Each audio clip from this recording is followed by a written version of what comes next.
All right. Today is Saturday, November 28th, 2015. My name is Alicia Barras, and I was born April 1st, 1976, and I am interviewing my father, Lawrence Joseph Barras, Jr., and we're going to tell you about his life. Nickname Larry. Nickname Larry. All right. When and where were you born? I was born February the 25th, 1946, St. Martinville Infirmary, St. Martinville, Louisiana. Okay. I was the first white baby born of Dr. DeMai after he got back from the war. And what comes to mind when you think about growing up in St. Martinville? Growing up in St. Martinville, it wasn't like today. You didn't have to fear for your life or fear somebody was going to abduct you or abuse you or something. Nobody had keys to their door. Nobody locked their door of the house. Everybody left the keys in their car. It was just a great place to live. It was probably about 5,000 people, middle class people, blue collar workers. We were probably lower middle class, I would say. Didn't know it. We had everything we wanted, but if you wanted anything extra, you did have to go work for it. So describe the type of community you grew up in. St. Martinville was you always hear this Mayberry type deal. That's probably what St. Martinville was. Everybody knew everybody else's business. Everybody watched everybody else's business. Everybody watched everybody's kids and everything else. It was a great place to grow up. It was pre-World War II. Things were booming. The United States was growing, becoming a world power and everything else. To grow up in the 50s and 60s was a great time. So tell us your mom's name and where and when she was born. Mama's name is Lily Mae Landry. You want to show a picture of her? Yep. This is Mama Dottie. We call her E.T. because she's about as big as E.T. Mama was born February the 29th, 1920, so she was a leap year baby. All right. Okay. She was born in Baton Rouge to Euclid Landry and Miss Edith Thibodeau. She was the third child of 5 kids. The oldest was Uncle Ralph Landry. Second was Chucky Landry. Third was Viola Landry, our Aunt Vona. Fourth was Mama. And then we had Aunt Betty, which was born maybe 10 years after Mama. She was raised, as I said, in Baton Rouge. Her daddy, Euclid Landry, worked at Humble Oil Company. Humble Oil Company was before Esso. He worked in the paint department. I think what happened to Grandpa, we call him Papu. Papu and Mamu. That's what we call Mama's grandparents. Mama's mom and daddy. He worked in that paint plant, and I think he got lead poisoning. So that's why he died, I want to say at 66 years old, because of complications from the lead. But once he got sick and they couldn't make it in Baton Rouge, they moved back to Breaux Bridge, Louisiana, which is 16 miles from St. Martinville. There he worked as a police officer, and Mamu was just a regular housewife and everything. Of course, in those days, everybody spoke French. French was the first language. Unfortunately, I regret that they didn't teach us French because at the time we were growing up, it was sort of like low class to speak French. If you came to school and you spoke French, they would punish you, this and that. So Mom and Daddy never did teach us French. We could understand pretty much what they were saying. We got the words into it. But most of all, I regret that they didn't teach us the French language and everything else. Mama was maybe 25 years old when she married Daddy. Daddy, I think, was 29 or 30. And I've always asked Mama, I said, Mama, did you love Daddy? And she says, well, Larry, it's kind of a marriage of convenience. She needed to get away from her mama, and Daddy had just gotten drafted. That's why they had the Second World War. He got drafted, and he wanted somebody to write to him. So they got married. Call it love, but that's how it was in those days. And how did they meet? Daddy's best friend, Abe, what was Abe's last name? I want to see Abe Delahousie. Abe Delahousie knew Aunt Vona and knew about Mama, and they fixed them up. That's how they kind of got together. The courtship, I don't think was that long. I don't think maybe 6 months or 3 months or something. Daddy was drafted into the Army. He was sent to San Juan, Puerto Rico. He ran a motor pool. Daddy's job in civilian life was a mechanic. So that's where he got that. He was sent to San Juan, Puerto Rico. And then I think he was sent back to Fort Gordon, Georgia. That's where Mama got on a railroad car. Now this is a young lady that had never been more than 10 miles from Breaux Bridge. All of a sudden she's getting on a train and going across the country from Breaux Bridge to Fort Gordon, Georgia, which is, I think, in Augusta. And she went over there and she met, they set up housekeeping. I think Mama worked in a retail store. She talks about that, working retail store and everything else. She talks about how it was cold out there and this and that and everything else, but that basically is where I was conceived. I was conceived in Georgia, so coming back to my Georgia roots. I think Daddy was sent to Puerto Rico, and I think Mama came back to Breaux Bridge and waited for her. The war ended, and they came back to St. Martinsville. They lived with his mom and daddy. That's how things were in those days. You didn't come back and get married and buy a house and everything. In those days, you pretty much moved in with your parents until you could make enough money to buy a house and everything else. So they moved in, and if I remember correctly, we after they lived with Mom, Grandpa, and Grandma, we moved to a house not far away, rented it. And then Tom Biard was one of the big shots in St. Martinsville, and he built several houses. And he was renting them. And so this is where Mom and Dad, in 1950, they moved into the current house, 611 Buchanan Street in St. Martinsville, Louisiana, with the intent of renting. But after a period of time, I think Tom wanted to sell those houses. So he sold the house, and Mom and Daddy bought it.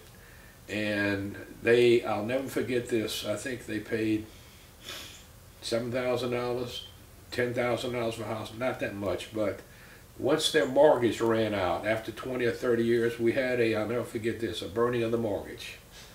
And it was funny and cute. Daddy came back, he worked for Evangeline Pepper. Evangeline Pepper was a sugarcane mill not far from the house. And he ran the motor, I'd say the motor pool, or he fixed the equipment for the trucks and everything else. And he did that for several years. Of course, Mama just stayed home and raised kids. I was born in 1946. Kenny, which is my brother, was born in 1949. Kind of like every 3 years she was having babies. Of course, they didn't have birth control and that thing, so, you know, they left it up to the Lord and the rhythm, so, you know.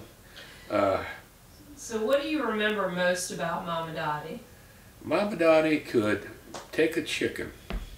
We had, when the family was all there, we had Mom and Daddy, and we had 5 kids.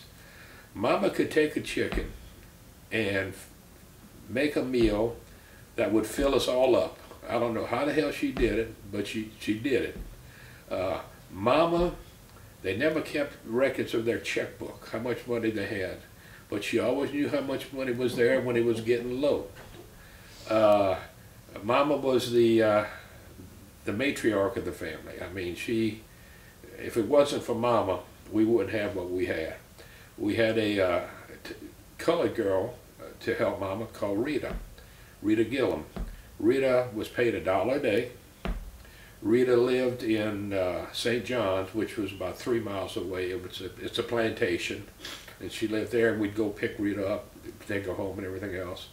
Rita, she'd swing at us, she'd pop us. I mean, she basically, you know, was Mama's right-hand man. Also, Rita showed us how to dance. The reason why we can dance today is because Rita showed me and Kenny and everybody how to dance. So you said that Mama Dottie, she was always a stay-at-home mom? Stay-at-home mom, right. Okay. And what do you think was most important to her? Her kids. Mm-hmm.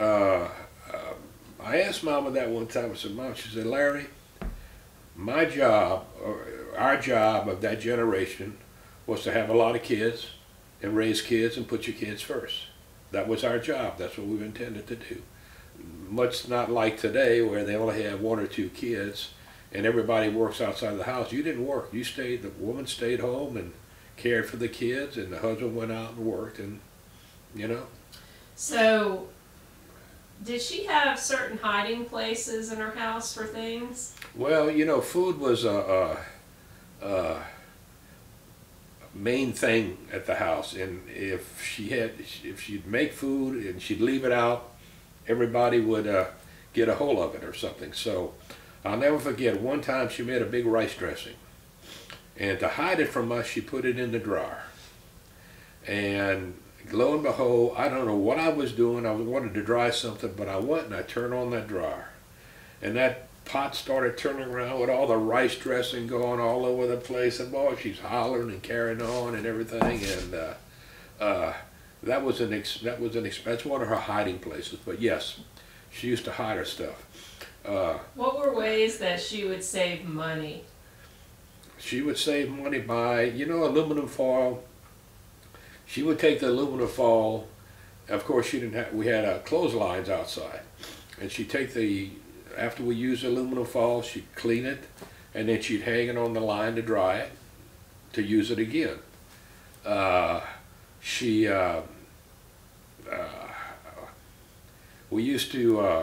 go to the, I want to say where they sell horse feed, stuff like that.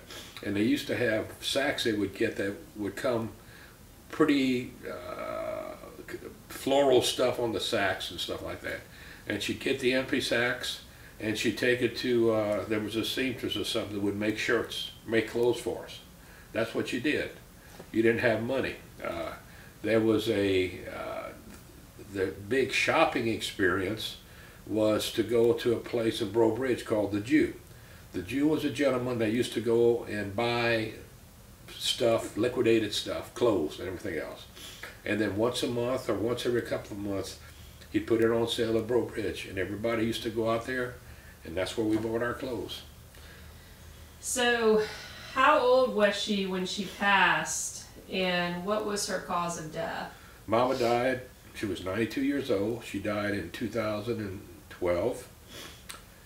Her cause of death was, I really believe, Mama willed herself to die. Daddy died when he was 61 of a heart attack. Mama was 54.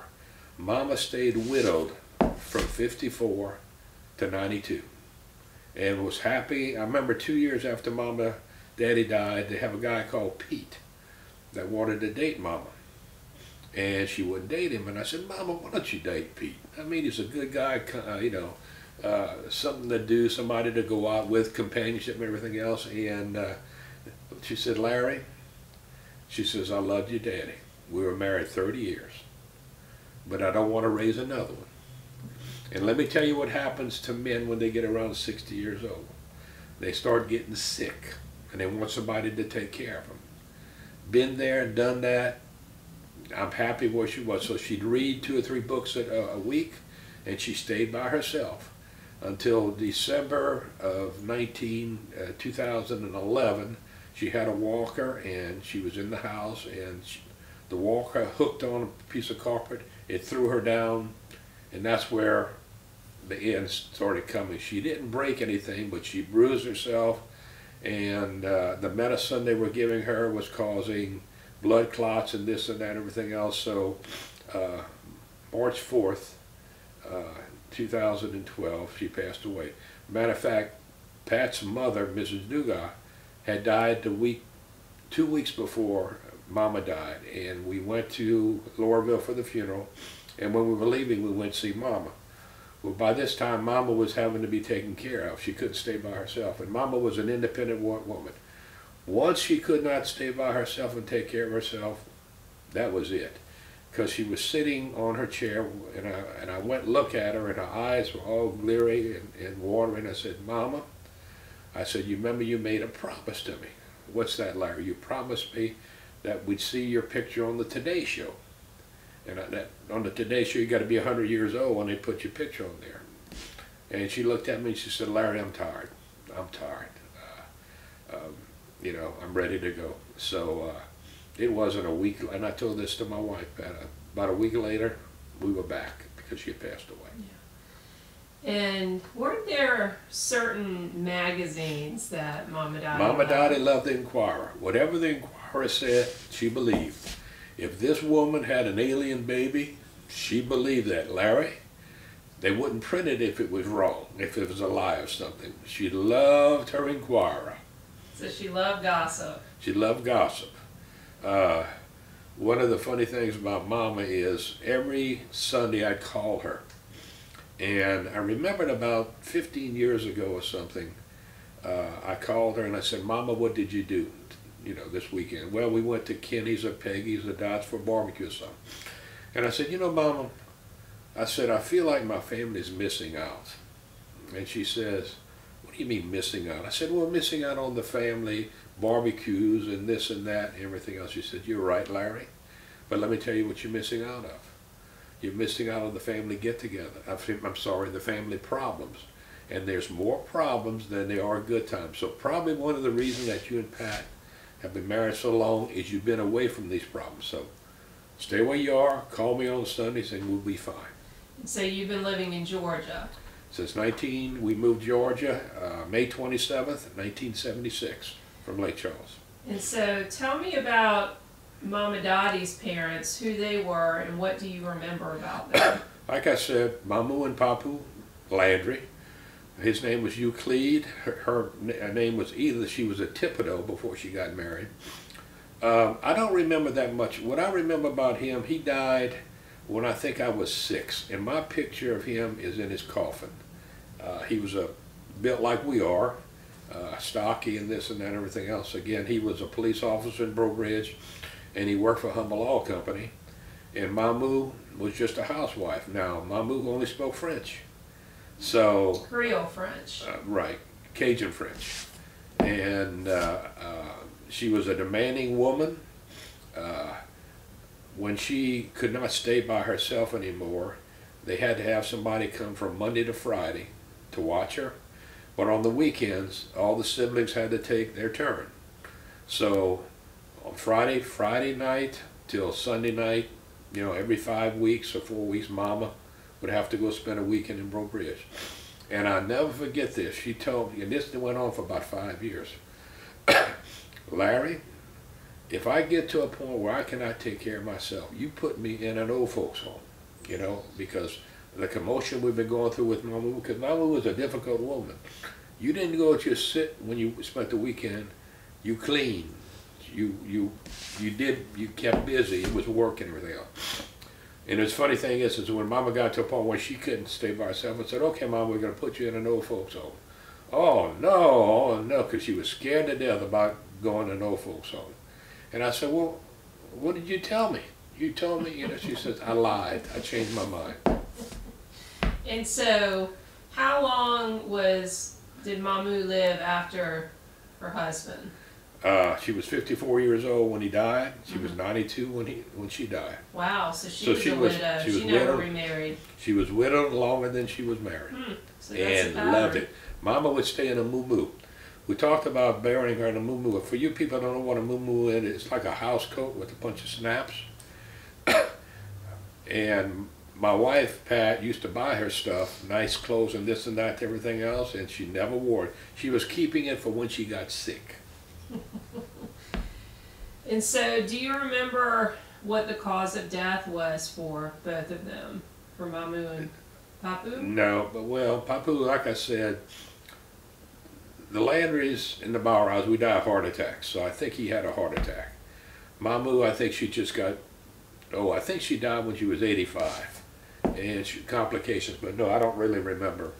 Okay, so tell us your father's name again and where he was born and when. Daddy was Lawrence J. Pee Wee Barras, Sr. Everybody in Louisiana has nicknames. The telephone book in St. Lawrenceville, if you went, you could find his telephone number either on the Pee Wee Barras or Lawrence Barras. And that's how it was. Everybody had nicknames. And Daddy, how did he get that name? You know, I've asked his siblings. Currently, Aunt Grace, which is one of his siblings, is still living. And 6 months ago, I asked her, I said, Aunt Grace, because Daddy was 6'1", he was a tall man. Where did Daddy get the name Pee Wee from? And she didn't know. He was tall and slender. I guess, or something like that. But he was born August the 13th, 1913. Where? In St. Lawrenceville. Again, Mama was born February the 29th, 1920 in Baton Rouge. Okay. And that's where he was raised. What do you remember most about him? Daddy was a product of the, what was that time called? Depression. The Depression. Daddy I don't remember Daddy ever saying he loved me or loved any of us. We knew he loved us, that's why he was, but he was the disciplinarian. It wasn't touchy. Now Mama was the touchy fuzzy feeling, but I don't remember Mama telling us she loved us either. She loved us, you know, but he was the disciplinarian. Daddy had a look. You know, we were scared of our Daddy. I mean, now what he would do, if he was living today, they would have him under the jail. And the reason why I'm saying that is because, you know, spare the rod, he didn't spare any rod.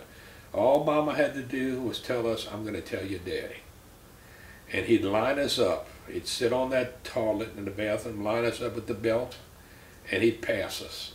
Girls, boys. And you could say, I didn't do anything. Well, you did something, you didn't caught, you know. He'd do that every once in a while, so.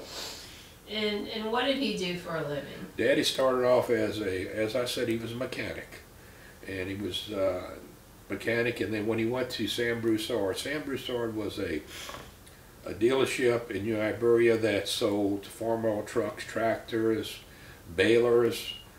They also had Plymouth cars that would sell. And Daddy basically started off as the shop foreman, and then he gradually moved into the assistant manager of the dealership, i.e. sales. He was a salesman, and that's what he did. And did he have any vices? Daddy liked to drink and smoke. When he was 50 or 55 years old, he had to have 70% of his stomach taken out because he had ulcers. And I'll never forget this. The day he had the operation, the next day I went to visit him, and it just so happened that Dr. Namai, which is the one that did the operation, walked in with us, me into his room, and Daddy wasn't there. Well, we opened the bathroom door, and there he was, puffing on that cigarette. And he did, threw that thing in. And Dr. Mai said, Pee Wee, I'm telling you, if you keep smoking and drinking, you're not going to live. Now, you're a grown man. I'll light it. I'll light a cigarette up for you. You know, and so then Dr. Mai left, and I'll never forget this famous words of Daddy, if I can't smoke and drink, then I don't want to live. Well, 5 years later, hello. Daddy didn't believe, that gentleman didn't believe in go to doctors. Number one, we didn't have the money for him probably to go to the doctors. Yeah. He was probably 140 pounds, 6 foot, 6'1". You would never think I came from him, but I was on Mama's side. Mama was short. And so tell us a little bit about what was most important to him. Probably his beer. That he loved to stop at the bars coming home from work. And I'll never forget this. Every time we'd sit and we'd wait for him to come in, and he'd come in half looped up sometimes, and Mama would say, "Pee-wee, how many tractors did you sell tonight? How many trucks did you sell? My God, you must be selling so many trucks and tractors that they farm all can't keep up with you." But that was his. That's probably what he was saying is right. He met the farmers in the bars after they came out the fields, but then it got to be a habit. And Daddy loved to stop at the bars, and something else Daddy liked to do was gamble, play cards. He played cards. Every little bar in St. Martinville would have a card game going on in the back, and he used to play, but then he quit. I think he was losing or something, but probably he eventually quit. But he loved to come home, pick us up. We'd go to Barras, little restaurant, little beer joint. He'd buy a great pet for us. He'd buy a beer for him. And what? A beer for him. He'd buy for y'all a pep, like a Dr. Pepper? Great pet. Oh, it's a great pet. Okay. Great pet. Grape pet. Grape. It was a good drink. And we'd go ride in the park, in the state park. That was our routine every day. And then in those days we didn't have television. So what a lot of times is you hear he'd go to somebody's house and just drop in on them. That's kind of how you did it in those days. You'd go like, "Hello, I'm here, entertain me." And so being a product of the Great Depression, what were the bathing habits then? Daddy, it was amazing. We had 7 people. We had 1 bathroom. Daddy would take a bath once every week. Every Saturday he'd take a bath. But he never, as Mama says, he never smelled. He never sweated. But that's what we do. Okay, and so when and how did he pass, and what was the cause of death? Daddy died, when Daddy turned 60, he and Mr. Sam Bruce, the owner of the company, had a falling out. And he told Mr. Sam to take the job and shove it. Then he went and he got a job at J.B. Talley's in St. Martinville. J.B. Talley was a big business that had a big construction company. And he went and became the shop foreman over there to repair the equipment. That was a high stress job. I mean if that equipment was down, not working, he was losing money. So one day he went to work. This is what Daddy would do. He'd go to work at 7. Then about 9 o'clock he'd come back and eat breakfast, go get his paper at the pharmacy, and then go back to work. One day he went to the shop. He had a big argument with Lutcher B. Avenue. They had a knockdown, drag-out fight, not physical, but a verbal. And he went home, and Mama said when he was home, his face was red as could be, and everything else. He ate breakfast. He was going back to, he went to Freddie Fournette's pharmacy to get his paper, and he was going to go back to work. Well, on the way to Freddie's, he passed in front of the police station, which is where Peggy worked, my sister. He had a heart attack right then driving, and he pulled off on the side of the road and bumped a car. Excuse me. Just so happened that a little guy was passing on a bicycle, and he saw that, and he went upstairs to the police department, which is where Peggy worked. She was a secretary, and said, "There's a man down there just bumped a car." Well, Gary B. Avenue, which was one of the police officers, looked outside and saw it was Daddy. He says, "Peggy, it's your daddy. Call the ambulance, and I'll go down and see what I can do to help him." Well, Peggy called Kenny instead. Kenny's my brother.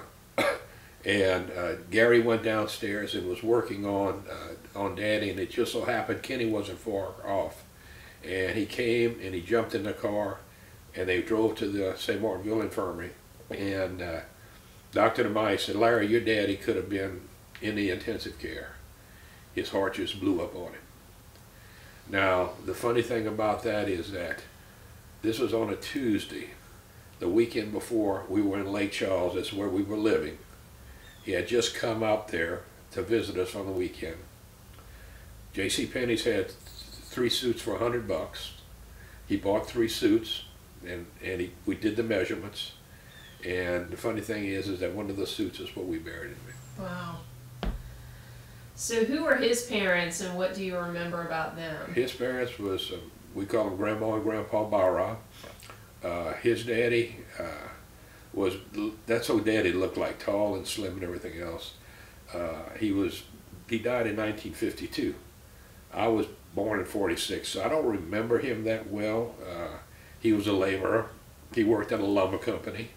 I remember he had a finger missing, that his hand, one of the saws had cut one of his fingers off. Again, he was sort of like Daddy. Stern and this and that. And then his wife was Cecile Moity, M-O-I-T-Y. She was a Moity from New Iberia. Again, she was a stay-home mom.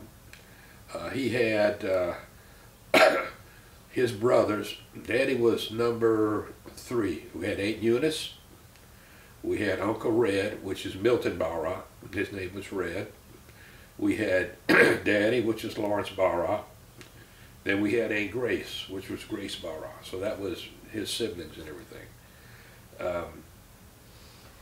And so when and how did each of his parents pass, and what did they pass? He died 1952, I think of a heart attack or something, Alicia. Mm-hmm. Now, I remembered her, Grandma, she got to a point where she couldn't stay by herself.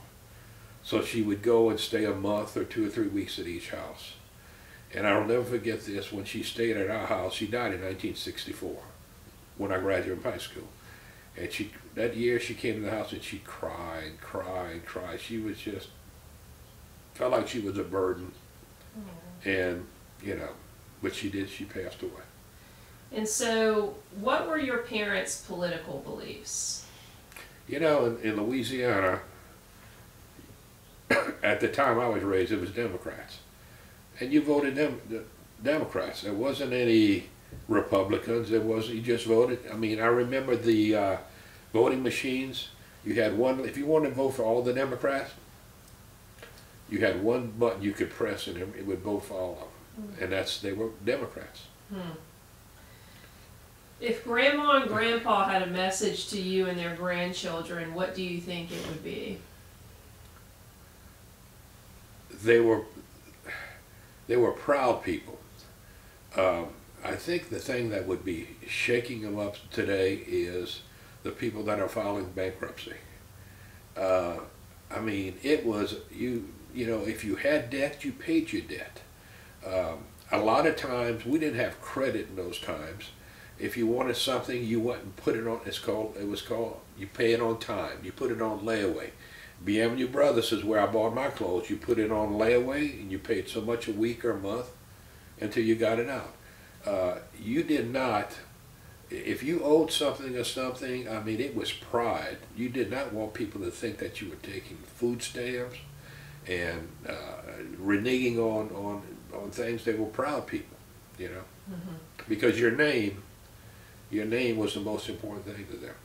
So their message would be to their grandchildren to not take on debt. Not take on debt. Don't get overextended. Pay what you owe. Be proud of your name. Don't bring anything bad against your name. And so, what other relatives did you have contact with growing up? Well, we had the siblings from Uncle Red's siblings, and that was pretty much it. Uncle Red married a woman that was a divorcee from Florida, Aunt Pauline. And Mama would always say to this day that Grandma loved Aunt Pauline. She didn't, and Aunt Pauline was The sun rose and set on her, just like on Avona, which was her sister. Avona was the pretty one of the thing, and she had to do all the hard work. But that's pretty much it. Now to this day, we, you know, Mike Barras, which is Uncle Red's son, we're not close like we should be. Yeah. And so what stories did you hear about earlier ancestors whom you never knew? I didn't know anything, but I started doing the genealogy and everything else. There's a gentleman called Stanley Barras. Stanley is a professor he's from New Orleans. He did the Barras ancestry tree and everything else. And it was interesting that he went all the way back to France, where we came from, and we came from a town called Les Jouy-les-Reims. Joulesrheims, which is a little town about an hour and a half from Paris. The town was made up of farmers. They grow grapes. It was the Champagne region and everything else. April of 2015, my wife and I did take a trip to Jouy. We met the mayor and the assistant mayor and this and that, had a great time. Took a little tour of the village, went to the graveyard, didn't see any Barras there. The mayor did point out in the birth book, showed us the name of Jean Barras, which was built, he was born in 1700. Was it Jean-Baptiste Barras? And he was born in 1700. In 1718, he was 18 years old.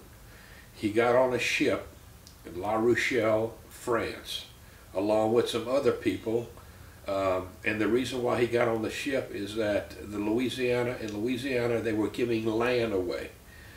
If you came to Louisiana, they would give you so many acres of land. So I don't know what was going on at the time in France to make him do that. I did ask the mayor of that town what was going on about that time, and there really wasn't any kind of famines or anything like that. He was I think the third or fourth son, and just wanted to get out. So he got on that ship in May of 1710 and arrived in Dauphin Island, August of 2010, which Dauphin Island is in Alabama. And he settled in Point Coupé, Louisiana, which is now New Roads, Louisiana. He married 3 times. He had 5 kids from each one of the women. Evidently the women would die in birth, I would imagine. And the second son of the second wife is the Barras that came to St. Martinsville and started my family. Do you know that name? Alicia, I want to say it's Vincent. I think it's Vincent Barras or something. What I did find out is that I went to the church, and I found out my great-great-grandfather, which was Arthur Barras. I found his tombstone in St. Martinsville. His tombstone is a Confederate tombstone. He was in the Confederate Army. He was born in 1848, and the war was 1861. So maybe he was 15 years old or something. He was in the war, and he wasn't hurt or anything else, but he is buried in St. Martinsville. Do you recall the names of any of Jean-Pierre's wives? I have them. I have the lineage, Alicia. No, I don't. I think one was a Boucher. Or recall anything about their... You know, the only thing is that the Jean Barras, the one that came to the New World, he died at 92. I think he was 92. 82 or 92 he died. In New Roads, Louisiana. He was buried in the graveyard of the, I'm trying to think of the name of the church, St. Teresa Catholic Church or something. But anyway, the church and the graveyard was on the Mississippi River. And the Mississippi River eventually took the church and the graveyard. Some of the graves were relocated to a different graveyard in New Roads, and there was a list of these graves, but he wasn't one of them. Okay. So, you may or may not know this, but do you know what were some of their experiences and difficulties beginning a new life here? Not really, Alicia. I'm sure it's like everything else. They or know what they did for a living? That's one of the things farmers? I don't know. Mm-hmm. That's one of the things we have. There's a lady I know that works for Ancestry.com, mm-hmm. and I asked her that question: how can I go back and find out what they did for a living or something? Which I think would be really interesting. And she gave me some ideas, but I haven't done that yet. Okay. So, tell us about what it means to be a Cajun to you. To be a Cajun, it's... And how that name originated. Okay, the Cajun name originated from Nova Scotia. There were some French people living in Nova Scotia. England and France had a war. England won, so they won Nova Scotia. And they came to Nova Scotia and said, okay, if you want to stay here, French people, you need to do allegiance to England, or you Church of England, or you have to leave. Mm-hmm. And the French people that did not do it were called Acadians. That area in Nova Scotia, the French were Acadians. That's what they were. It's called Acadiana. You're right. So what happened is they got on a ship. They put the families on the ship, and they went down the East Coast. Some of the people did settle, I think, in the Carolinas. I think they called them Chi-Chis, if I'm not mistaken. The rest of them came around Florida, came into the Gulf of Mexico, and settled in New Orleans, in that area, St. Lawrenceville. So that they were called Acadians. It kind of got to a slang name called Cajuns. So that's why you hear people called Cajuns. The other people were just like the French people came from France, directly from France, mm-hmm. and settled in St. Lawrenceville. So do you think it was intentional to settle close to the coast because perhaps their trades were based a lot on the water, or? No, I think basically it was they had land. Mm-hmm. They wanted to give land to you. If you came, you got it for free. So, you know, most of them were farmers. So I know you talked a little bit about this, but we're going to go into more detail. How many children were in your family, and where were you in the lineup? Okay, there was 5 kids. I was number 1. Lawrence Barras, nicknamed Larry. Then you had Kenny, that was born in 1949. Then you had Peggy, that was born 3 years later, 52. And then Dot, or Dorothy, was born 3 years later, 55. And then you had the baby of the family, was born in 1965. There was a 16-year difference between me, the oldest, and David. And when Daddy died, Mama was 54. I'm going to tell you a story about that. When Daddy died, Mama was 54. Well, Mama had never worked.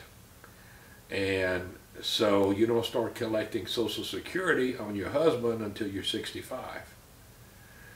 But because she had David when she was 42, she was able to get $750 a month to support David, which was enough money to support her. And she always said the good Lord takes care of people. He knew Daddy was going to die, and he didn't have an income, and, you know. So describe what your siblings were like and who you were closest to. Kenny and I were probably the closest. I was the oldest, so, you know, today you hear of these kids that they never leave home. Well, can you imagine living in a 2-bedroom home, 1 bath, and 7 people living there? When you were born, you were with Mom and Daddy in the main room, and then when the next baby came, I moved to the 2nd bedroom. Then when the 3rd baby came, Kenny came meet me in the 2nd bedroom. And then when the 4th came, Peggy was a girl, So she moved into the second bedroom. Well, the dining room was converted to a bedroom. And that's where Kenny and I lived. And then when Dot was born, David was born, Dot moved with Peggy into the bedroom. Long story short, I went out the window. And when you went out, you never came back. And you didn't want to come back. You were proud. You wanted to show your mom and daddy that you could make it. And so, what are your memories growing up in that house as far as, did you have air conditioning? Were there... We didn't have air conditioning, you know. We didn't have TV. We got our first television in 1959. Mr. and Mrs. LeVere, which lived next door to us, they were the people in this neighborhood that got the first TVs. And all the kids in the neighborhood, at night, we'd go to the LeVeres and sit down and watch TV. Mm-hmm. That's how it was then. I mean, you just, and they let you do that. So we got our first television in 1959. We didn't have air conditioning. We had an attic fan, not an attic fan, a big window fan. So what you would do at night is you'd stay outside until it cooled off. And you stayed under a tree. We had a big tree, we had swings, and that's when people used to talk. We used to sit and we'd visit and we'd talk what was going on. Also, they had a gravel road in front of the house at the time. So in order for the dust not to be pulled into the house, you had a water hose and you'd hose down the street so that when the cars would pass, it wouldn't make dust, and dust would be pulled into the house with the fan. So, okay, you're ready to go to bed. And what you would do is you'd raise a window over each bed, and you probably have about a 60-mile-an-hour wind coming through it, you know. That's how you cool yourself off. But being in Louisiana, there's a lot of humidity. So your sheets would kind of get sticky, you know. Also, Mama had some ligustrum bushes in front of the house. Well, ligustrums have a little white fly that lives in them. And those little white flies are small enough that they can get through the screen. So when you sleep at night, you'd put a pillow over your head with your nose sticking out so the flies wouldn't get on you. And so is that why to this day you still sleep with a pillow on your head? Yeah. So what were your duties around the house as a child? What were the other children's duties? And how did duties break down by gender? You know, I don't remember that, Alicia. Everybody did whatever Mama told us to do. Again, Mama had Rita to do some of the chores and everything else, but Mine was to cut the grass. Remember that? We cut the grass and took care of the yard. Mm-hmm. So, as a child, do you remember any favorite games, make-believe or make-believe, any favorite toys, favorite stories as a child? Again, we didn't have money. Nobody had any money for toys, so you had to make your own toys, your own games and everything else. You know, of course, the whole thing, all the kids in the neighborhood would get together. There was something called roly-poly.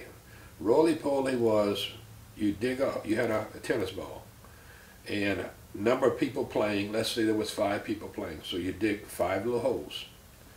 And the idea of the game is that you got on each side and you roll the ball over the holes, and whatever the holes that the ball landed in, everybody else would take off, and that person had to pick up that ball and hit you.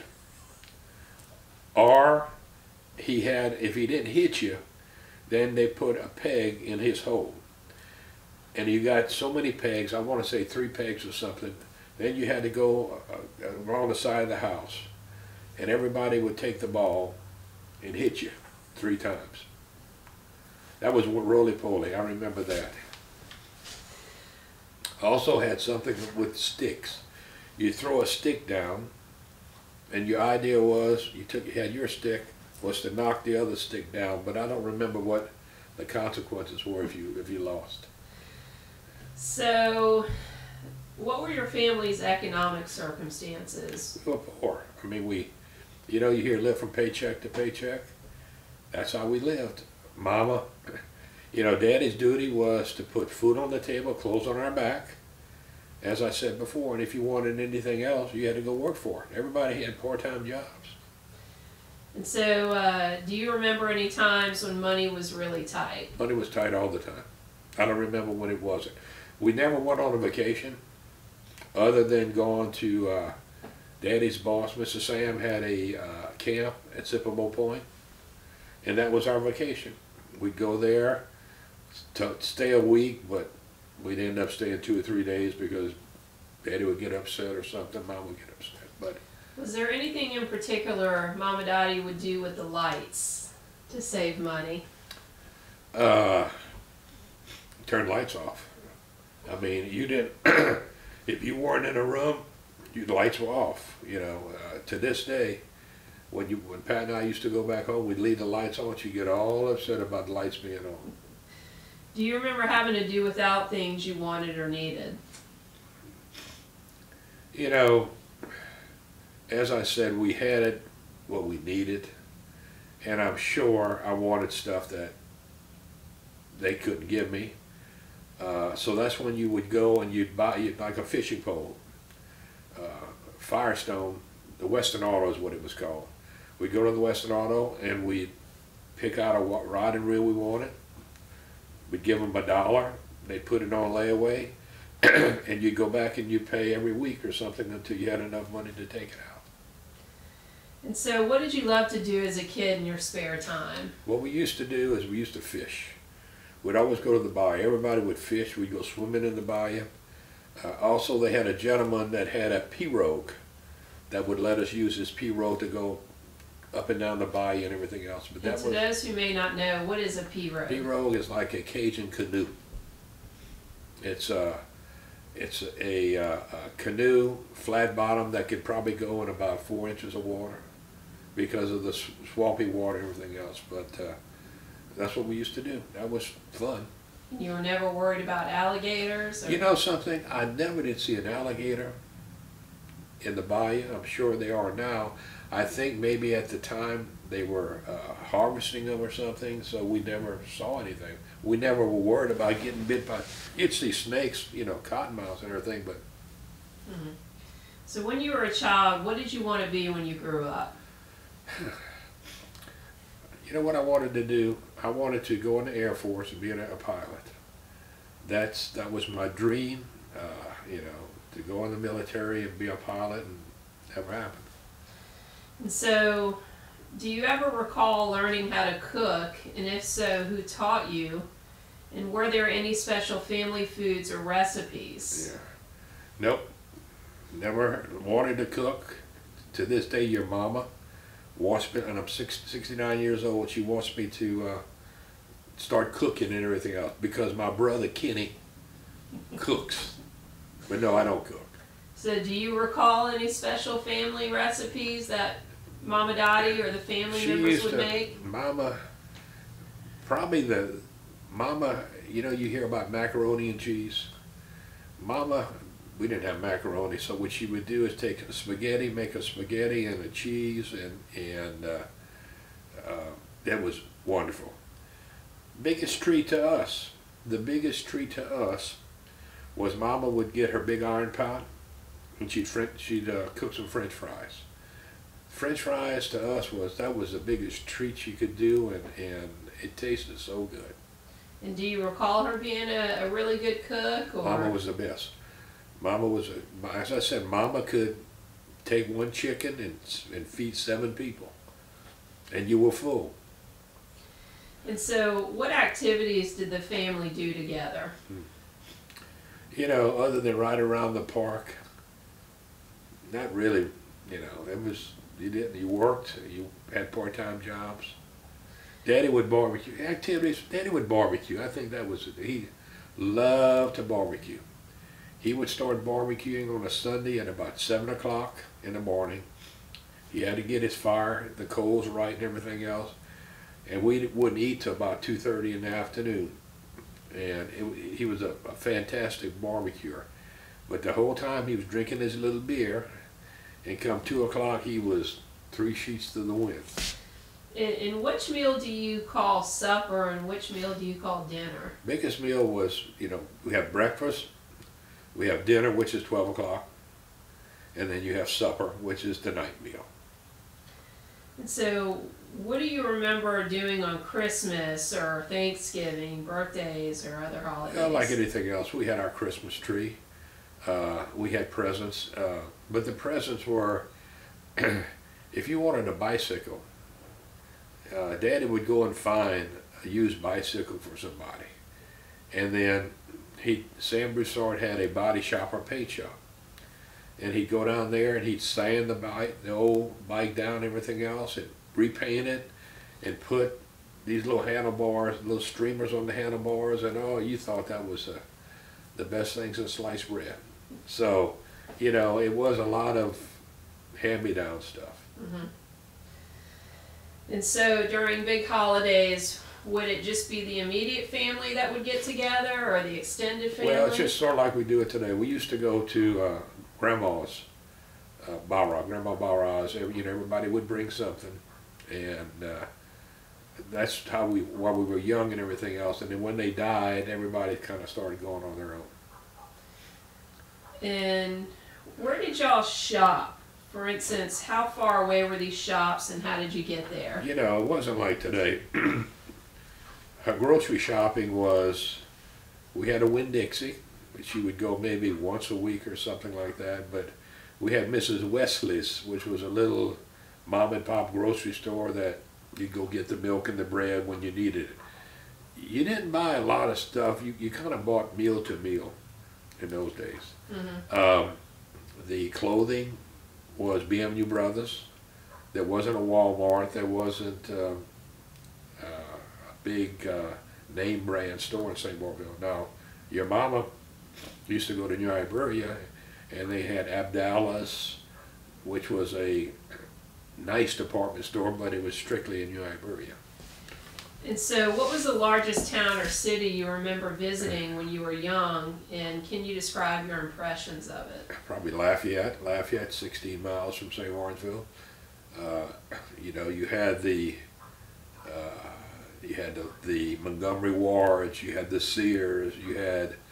And what was Montgomery Wards? Montgomery Ward was like a Sears. Mm-hmm. That was their competition. Sears, Montgomery Wards, and that's where you would go to Lafayette to buy the big stuff. Going to Lafayette, you'd get dressed up to go to Lafayette. And so, tell us, I guess mostly as a child, what was school like for you? Yeah. What did you like about it? Any favorite subjects? Any least favorite subjects? Basically, I like history. Your mom will tell you I didn't like English because I can't speak the King's English. You know, school was just school. It wasn't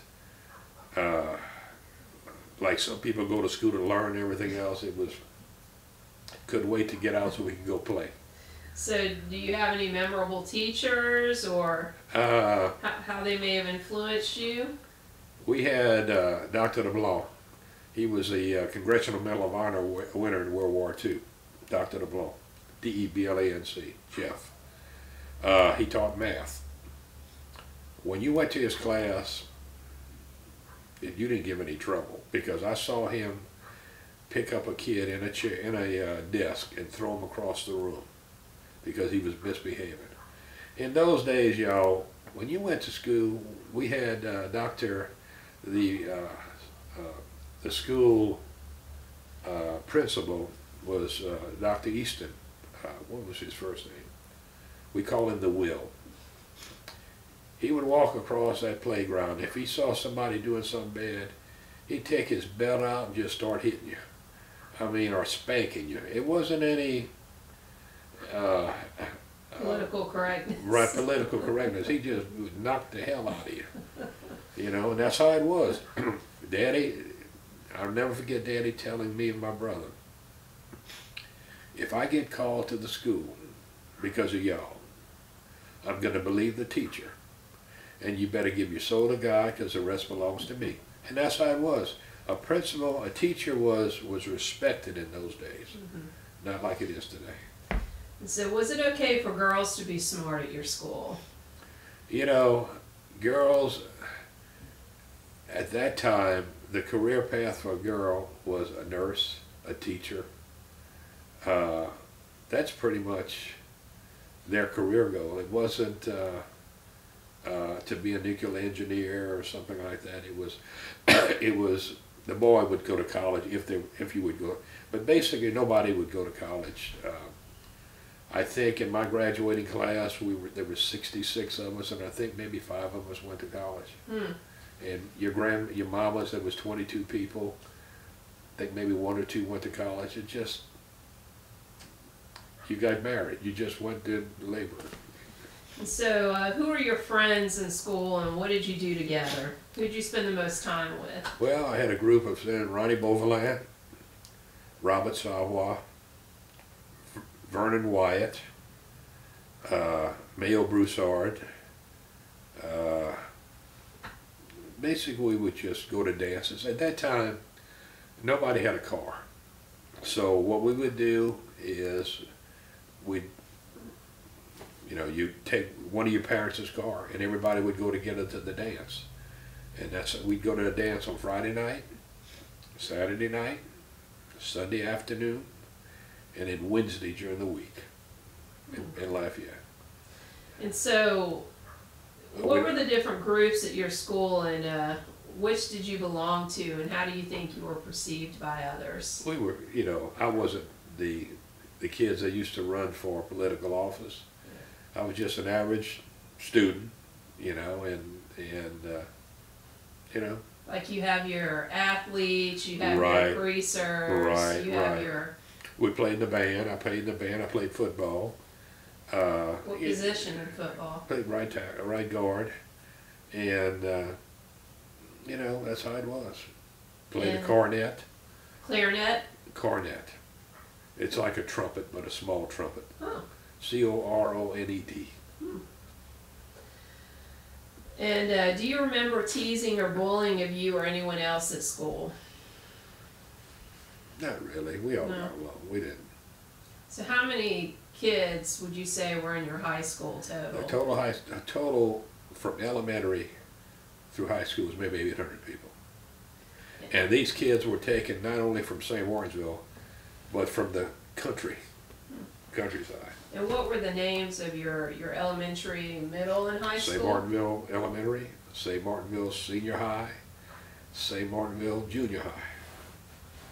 And do you recall in high school having any certain hobbies or interests? Not really. Any books that you read? No, I didn't read any books. What type of music did you listen to? Well, it was rock and roll.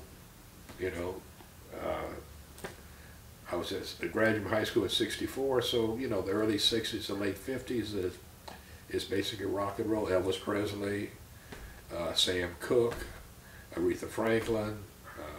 Do you have any favorites you love to dance to? Probably my favorite band was Creedence. Creedence Clearwater Revival. And they were more towards the '60s or something. Did you have a particular dress style in high school? Well, we all had our hairdo, which was a flat top, and you push your hair like a Fonz, and push your hair back here, and then right in the front you did a little. And how'd you grease it? What'd you use? There was a grease. There was a wax that you would. I forgot what it was. It's pink. I'll never forget that. It was a pink wax.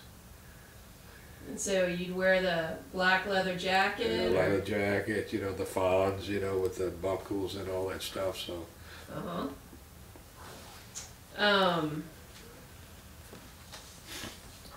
Did you have any jobs during your teenage years? Right. I worked at Sam Broussard.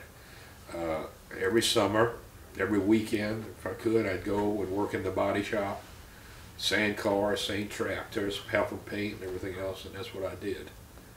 And then when I went to college, I worked at the TV station from 5 in the afternoon till it signed off, and on weekends. Did you contribute to the family income? If not, how did you spend your money? Well, when you say contribute to the family income, we worked so that we could have money to go out that they didn't have to give us. So what would you spend your money on for pleasure? Alicia, at that time, I could pick up your mama. But that was another thing. We would go out 7 or 8 o'clock at night, and we'd be back at 12. So we could take $5 and go to a movie and go eat. And what do you remember things costing back then? That's what I'm saying. Like a movie and go eat, like a hamburger or something like that. How much would a $10 hamburger at the cost? most. $10 at the most. So how much would a Coke or a hamburger cost? I remember when Cokes were a nickel. Hamburgers were 15 cents. That's where they started off. Burger King and McDonald's before that in Lafayette was Burger Chef. And they were 15 cents hamburgers. What do you remember most about your teenage years? They were happy. I mean, we had a good time. We would go as a gang. We'd go dancing. You know, it was a good time. I miss it. You know, we'd go headlighting at night for rabbits and stuff like that, which is illegal. Doing what? Headlight for rabbits. We'd get on the hood of a car with a shotgun or in the back of a truck, and you go in the fields, like an open field, and you would shine your lights, and the rabbits eat at night. And the headlights would freeze them, and then you shoot them. How did your relationship with your parents change when you became a teenager? Like any other teenager, you just... If you had conflict with them, what was it over? Oh, probably money. I'm probably not doing something we should have done, or maybe grades. But you never talked back to your dad? You didn't. No. One time Kenny and I challenged Daddy, and we probably could have beat him, but he was scared of Daddy, and he threw us against the wall and said, "You better make sure you kill me, because I'm going to kill you." And that was it. At what age did you begin dating, and what would you do on dates? And describe your first date, if you remember. First date was... Your first kiss. We didn't date. The first date I had, or girlfriend I had, was a girl from Brobridge. I forgot her name. Can't remember her name now. But I used to double date with Gerald Sieber. Gerald was about 3 or 4 years older than me. But he was dating this girl's friend. So we used to double date together. Go to Brobridge and pick him up. And then, date a few girls. But then I met your mama. Your mother was from a town, Laurelville, which was 8-9 miles away. And her best friend was Mary Beth Oob, and Jimmy LeVere, which is the guy who lived next door to me, introduced us, and that's how we started dating. What was your parents' advice or rules related to dating or contact with the opposite sex? Don't get pregnant. Did they ever have the birds and the bees lecture with you? I don't remember. You learn from your friends and everything. I don't remember Daddy ever having the birds and bees conversation, but you learn from your friends. So what were your plans when you finished school, education-wise or work-wise, when you graduated high school? Basically, Mama had a conversation with me. She said, "Larry," because you don't know what you're going to do, And that's when I was going to go in the Air Force and be a pilot and this and that and everything else. But I'll never forget this. Mama had a conversation with me. She said, "Larry," she said, "your daddy was a smart man, but all of his life he was sad. And the reason why he was sad is because he got stuck in St. Lawrenceville. He could have done so much more, so much better, but I think Daddy had, we used to deliver the voting machines during election times. So that was his second job he had. I don't think Daddy made more than $20,000 or $25,000 in his lifetime, the most he ever made. So she says, you're going to go to college, and you're going to get a degree, and you're going to go to work for a company that has benefits." I'll never forget that. So that's why she went to Daddy and says, "Pee-wee, Larry wants to go to college. Dottie, he ain't going to make it. He ain't going to make it. He was 54th out of 66 in a graduating class. He ain't gonna make it. But I fooled him. I went and I didn't make it. Now you had to borrow money. They didn't have money to give us. So you borrowed money and you worked to go to college. Did the boys and the girls in the family have different plans or expectations? Well, girls, I mean, the boys were going to go to college, the girls were just going to get married. That's kind of how it was in those days. So did you or anyone else close to you serve in a war, and what do you remember of that experience? No, Daddy served in the war. World War II? World War II. Pat's daddy, Mr. Dugas, was in the Marine Corps. He landed on Tarawa, and he was shot, machine gunned, so he does have the Purple Heart. I was in the National Guard and the Army Reserve for 6 years. So was Kenny. David, the draft, by then the draft had gone away and everything else. Did you support or oppose the war in Vietnam, and how did you express your political beliefs? You supported it, Alicia.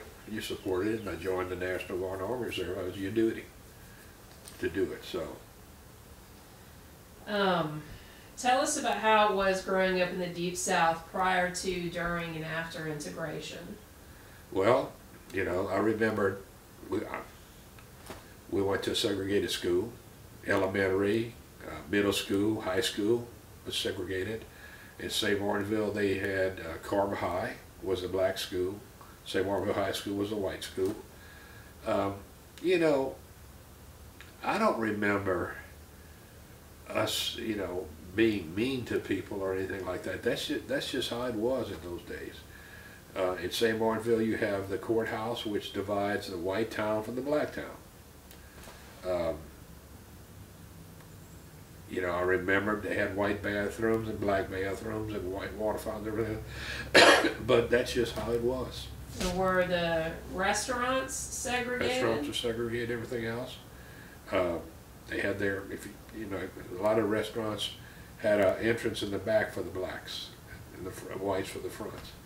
And so, while up until high school, it was never integrated. Never integrated. St. Martinville, I think, was integrated in 1967 or 68. The biggest shock I had is 10 years later, in 1974, going to our 10-year reunion, going into the library, and they had, on the walls they had the class of 64. And they had some Washingtons and some Baptistes and some Alexanders that I didn't recognize. Well, that was the blacks. Mm-hmm. By this time it was integrated.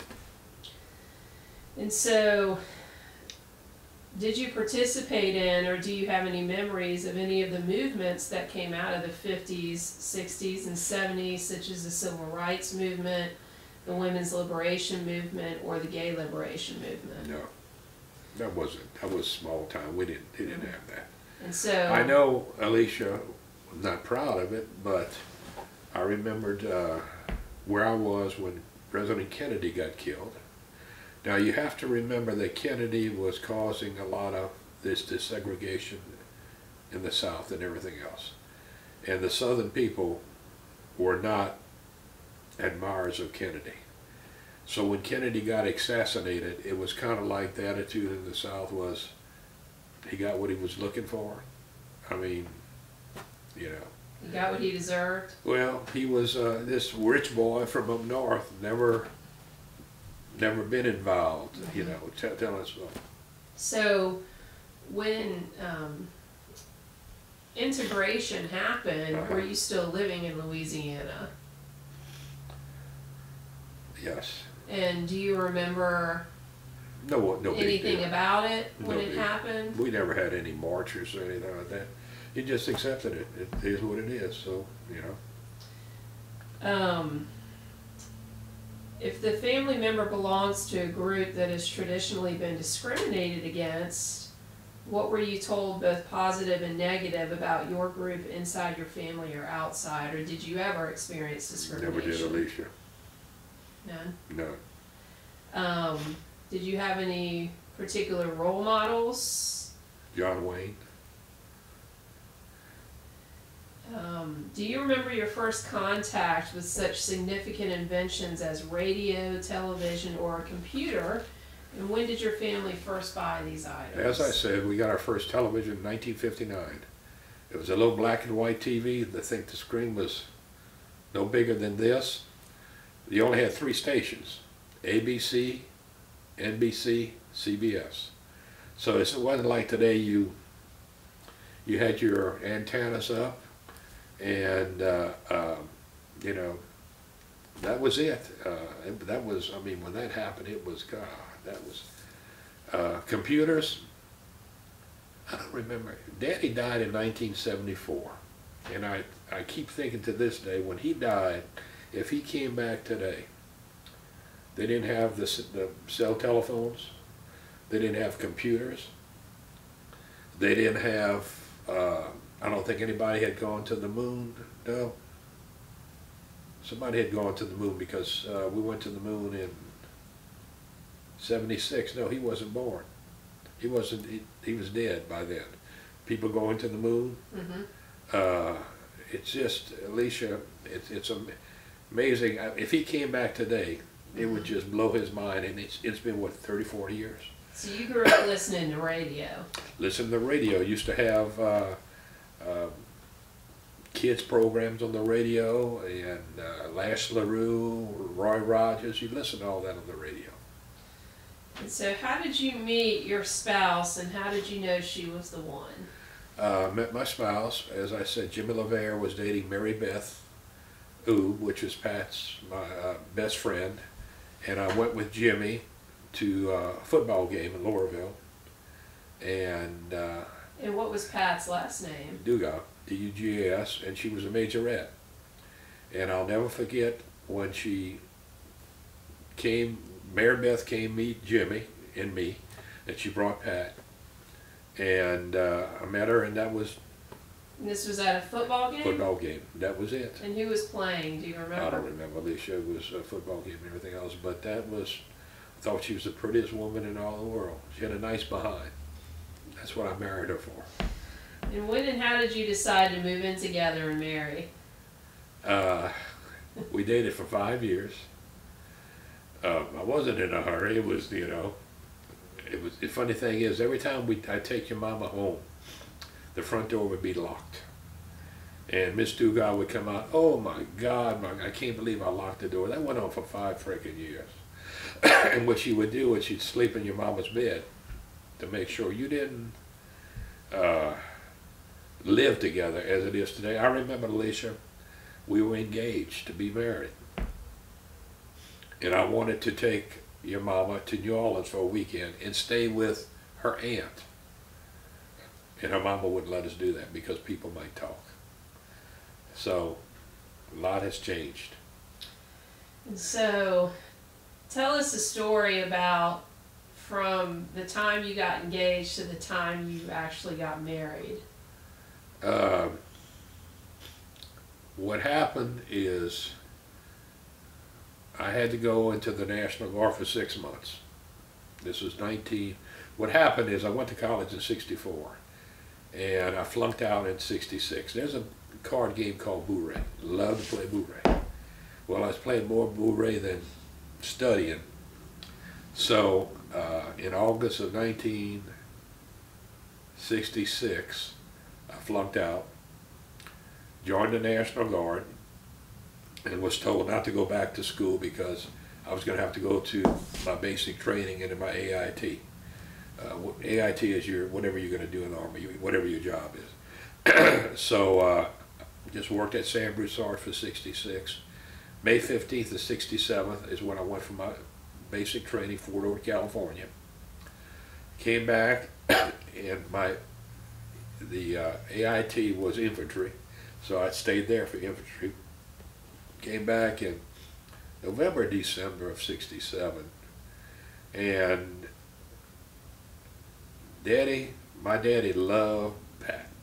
Larry, you better go ahead and marry that girl because she's too good for you. You can't do any better. And she's going to go to college, and one of those college boys are going to meet her, and you're going to lose her. So, okay, so Christmas of 1967, I gave her the ring with the understanding that I had 2 years left of college, that we weren't going to get married for 2 years. So I give her the ring in December of 1967. That next June 27 of 68, I'm walking down the aisle, saying, how the hell did this happen? You know, I thought I was going to wait 2 years. Well, what happened is your mother was smart. As I said, she came out second in her high school class. So when I flunked out, and I or did she tie? Huh? Did she come out second or tied? I don't remember. So anyway, it's important to her. Yeah, according to her. Anyway, she. The reason why we got married in June of '68 is because your mother finished college in 4 years. I mean, she was smart. She had a job teaching in Lafayette, and we got married. And I remember walking down the aisle thinking, I can get out of this. I can get out. But no, it was a good thing. So we got married in June 22nd, 1968. And so what was originally the most difficult for you about being married, or what was the most satisfying? The only time your mama ever left me is basically my aunt, Rowena Pelra, had a house, a duplex house in Lafayette that had probably been boarded up for maybe 5 years or something. Now a duplex is, the house is split in half. You have an apartment on this side and an apartment on this side. Well, Aunt Rowena said, Larry, I will, if you and Pat want to fix up the place, you know, I'll pay for the materials to fix up the place, and you just do the labor, and you can stay in there. I think it was $50 a month a lease or something like that. So we went, and every weekend, every time we'd go and we'd clean that place up, and I'll never forget this. They had wallpaper on the sides, had wallpaper on the ceilings. So we're in there and we're painting the sides, no problem. Started painting the ceiling. Then all of a sudden after we painted the ceiling, rip, the wallpaper started falling because of the weight. So what I ended up having to do is cut the wallpaper off, pull it off the top, went to an Army-Navy place and bought a parachute and stuck the parachute in the corner and made like our ceilings was a parachute. But it's, you know, if you read, and your mama, she had never cooked before because they had a colored lady that used to do the cooking and everything. So she learned how to cook, and she did, she fixed up the apartment. It was beautiful. For whatever reason, we had a fight, and she went back home. And she was gone for like maybe 5 or 6 days. I never called her, never said anything. And I think what happened is that when Mr. Dugas found out why she had left, basically he told her, that's your husband. You got to go back and meet your husband. Y'all got to work out the problems. And she came back and she never left again. Just worked out our problem. Do you have any stories about one of her first attempts at cooking, or any interesting stories? She was gonna, that time when we first got married, I don't remember, if you bought meat that was already cut up like chickens and stuff, that was expensive.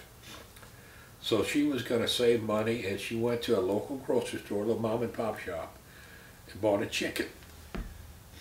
And took that chicken back, and that's when you had the cleaver. And I think what she did is just kind of, okay, open the chicken up and cut it half across and half upside down. It was kind of, poor chicken, it was crucified. But she cooked it, fried it. I don't remember what we ate, but I remember I ate it because, boy, she was proud of it and everything else. But you could have had bones, you know, you could cheat the bones and everything else, but she learned, and she's a better cook than my mama. To this day, she's a better cook, a fast cook. So tell us a little bit about your prized black Jaguar, okay. And if you have a picture of it, and what happened to it. Let me just, this is our wedding picture, by the way. Wait, let me zoom in. And what date was this? June 22nd, 1968. See how her hair is flipped up? That was the style in those days. All right. Okay. This is my Jaguar. This is a 1954 XK120 Jaguar. I bought it in 1966 from a black guy that it was sitting in a field under a tree just rotting. I think I paid $125 for it. I took it to Sam Broussard's, to the body shop and everything, and all the mechanics and the body guys helped me fix it up. You know, bought a top for it, and we changed the wood on the top. It was all rotten. We'd have to take a piece of wood off, make a copy of it, and put it back. The mechanics would help me work on the engine. It was a straight 6, which means, I'm sorry, straight 12. Instead of being like a V8, it was 8 in a row, and it was. I used to go to pick her up, and all the blacks in the neighborhood would come and see it. Mom Wick, which was past Mama, would you're not going to go in that or something. The only problem with I had a hole on the inside where the shift was, so it kind of was drafty and everything. But you had a hole in the floorboard? The floorboard, right. But I had that from 66 to 68, and I had to sell it when we got married because I couldn't depend on it. So I sold it. I think maybe I paid $125. I think maybe I probably put it $2,000 in it and sold it for about $3. And then I bought a 1962 Plymouth Belvedere. And those times you didn't have a shift, you had a button. You pressed the buttons for drive and reverse and everything else. 1962 Plymouth Belvedere. And did you sell the Jaguar on your own free will, or? Well, I had to sell it. I needed the money. It wasn't my free will, but that thing today, if I had it today, it would probably be worth $500,000. And was that the vehicle that you went on a date with Mom with, that you wrecked, or? No. First date I had with your mama was December 7th, 1963. Mom and Daddy had a 1957 Ford station wagon. And December there was grinding going on. That's when they were harvesting sugarcane. And all the back roads were full of mud and everything else. It was slippery. So I was going to pick her up, and I hit this curve that had mud all over it, spun around, went in the ditch. What road was that? Laurelville Road, from St. Martinville to Laurelville. Punched a hole in the gas tank. I didn't know it was dripping gas. Knocked on the farmer's door, and he came with his tractor and pulled me out. So I go pick up your mama, and I'm smelling gas. And I looked under there, and I saw where there was a hole. So I picked your mama up, and we went to Mama's house, to our house in St. Martinville. And that same night, Daddy's boss was running for senator for re-election. And that's where Mom and Daddy were. So I had to get on the telephone. We didn't have cell phones. Call Daddy to come home and bring his car to me so I could take your mom out on a date. We went to Mulat's in Brobridge, Louisiana, and we danced to The Great Pretender. Oh, yes. I'm the Great Pretender. She had a black dress on. She had some big pearls on, and just beautiful as could be. How was her hair? Her hair was black and was flipped like the picture. Show us. You have a picture? This is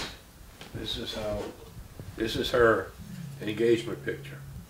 And that's how her hair was, long and flipped. It seems like when women get married and they have long hair, all of a sudden the long hair gets cut. All right.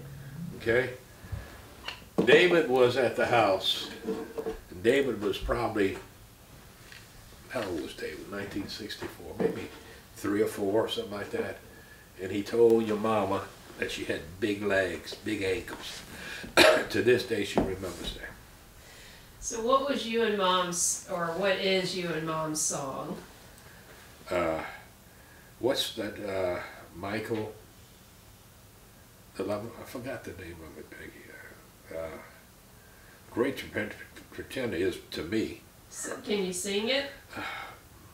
Michael's, he redid it. Oh, you better remember. Oh, I better remember. I don't remember.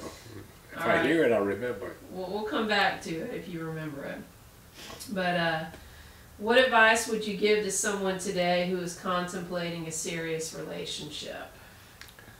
Well, let me tell you what, marriage is not, it's not easy. It's give and take. First thing I would tell them is to have the wives pay the bills. That way the wives would know how much money comes in and out. That was my biggest mistake. I always paid the bills. I love my wife, but as long as she had a checkbook and a credit card, she has money. She's learning though, anyways. But biggest advice is that and I see it today, if they get married, it's like if it doesn't work out, we'll get a divorce. And that's not how, the thing that we had when we were coming up is that they had no birth control and everything else. So but with birth control, they can be promiscuous and everything else. And, you know, So your advice would be to work harder. Work hard. I mean, and have the wife pay the bills. The wife pay the bills. There you go. So what do you remember about when Braden and I, Alicia, were born? You know, you think that as soon as, first of all, when we got married, the Catholic Church, you did not do birth control. I mean, it was a no-no. That's, you know, you tried, the only birth control they would let you do is a rhythm method and everything else. What's the rhythm method? Rhythm method is that, you know, you have your wife, you know her cycle, and you plot it at I think, was it 5 days or 7 days that in a cycle you could get pregnant? You didn't have sex those days. Well, I remember asking Mr. Dugas about, you had 7 kids. God, what happened? He said, Larry, I tried the rhythm, I never had the beat. And that's the honest goodness truth. Well, you know, we're going to college, you know, she can't get pregnant because I've got 2 years left of school. So we talked to the priest, Father Segura, at the chapel at USL. And basically he was, you know, look, he says, you know, what we're trying to do is people that can afford to have kids just don't want to have any kids. In your case, you've got her, you know, she's the breadwinner, she can't get pregnant, so she'll take the pill until y'all graduate. So that was a relief off of her mind. And so how did she get the pill? Well, what were the rules with that? The rules was that in the little town she was from, Dr. Romero was her doctor. He wouldn't give her the pill unless Mr. and Mrs. Dugas approved of it. And how old was she? Even though you're married. Even though she's married. So we ended up having to go to a doctor in Lafayette or something that would give the pill or something. And then, okay, so we're married. I go to work for J.C. Penney Company. We're in Houston. Your mama wants to have a baby. Now, you would think that, okay, quit taking the pill, you're going to get pregnant. That didn't happen. She couldn't, you know, she kept trying, she wouldn't get pregnant. Finally went to the doctor and found out that she had a tilted uterus. Is one of the reasons why she couldn't get pregnant. Well, eventually she got pregnant. She had Braden. And then we decide we want another baby. We're thinking that it's going to be another 2 years before she could get pregnant after she quit taking the pill. Well, and when was Braden born and at what hospital? Braden was born October 28th, 1971, in Memorial Baptist Southeast in Pasadena, Texas. By this time we're in Lake Charles. Your mama quits taking the pill. Wasn't a month later. Alicia, you've always been a surprise to us. A month later, she's pregnant with you. And I think what happened is she wanted to have a baby so hard the first time she was worried. And stress has a lot to do with conceiving. With you, it was like, if it happens, it happens, doesn't happen. So, and we had you. And April when was 1st. this and where? April 1st, 1976. I'll never forget that. All the way to the hospital, your mama kept saying, I can't believe it's an April Fool's baby. And I feel the head. I thought, oh shit. We got to the hospital with Braden at 6 o'clock in the morning. She wasn't born till 1:27 in the afternoon. Got to the hospital with Alicia at 6 o'clock. She was born 45 minutes later. And that was my due date, correct? I think so. And what hospital was this? It was Lake Charles. What's the hospital in Lake Charles? Lake Charles Hospital, I think, Alicia. And was Mom dressed up? Your mama always dressed up for the tea. With Braden, she woke me up saying the bed was all was wet. She didn't know whether her water broke or she just peed, you know.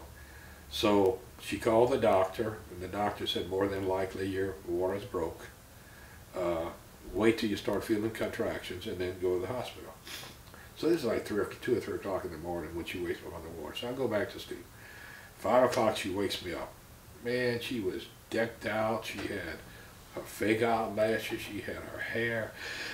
She had her little Navy outfit. Blues and everything. She looked good. So we get in the car, and then all of a sudden the water breaks again. And she's all wet. She's all upset about that. So.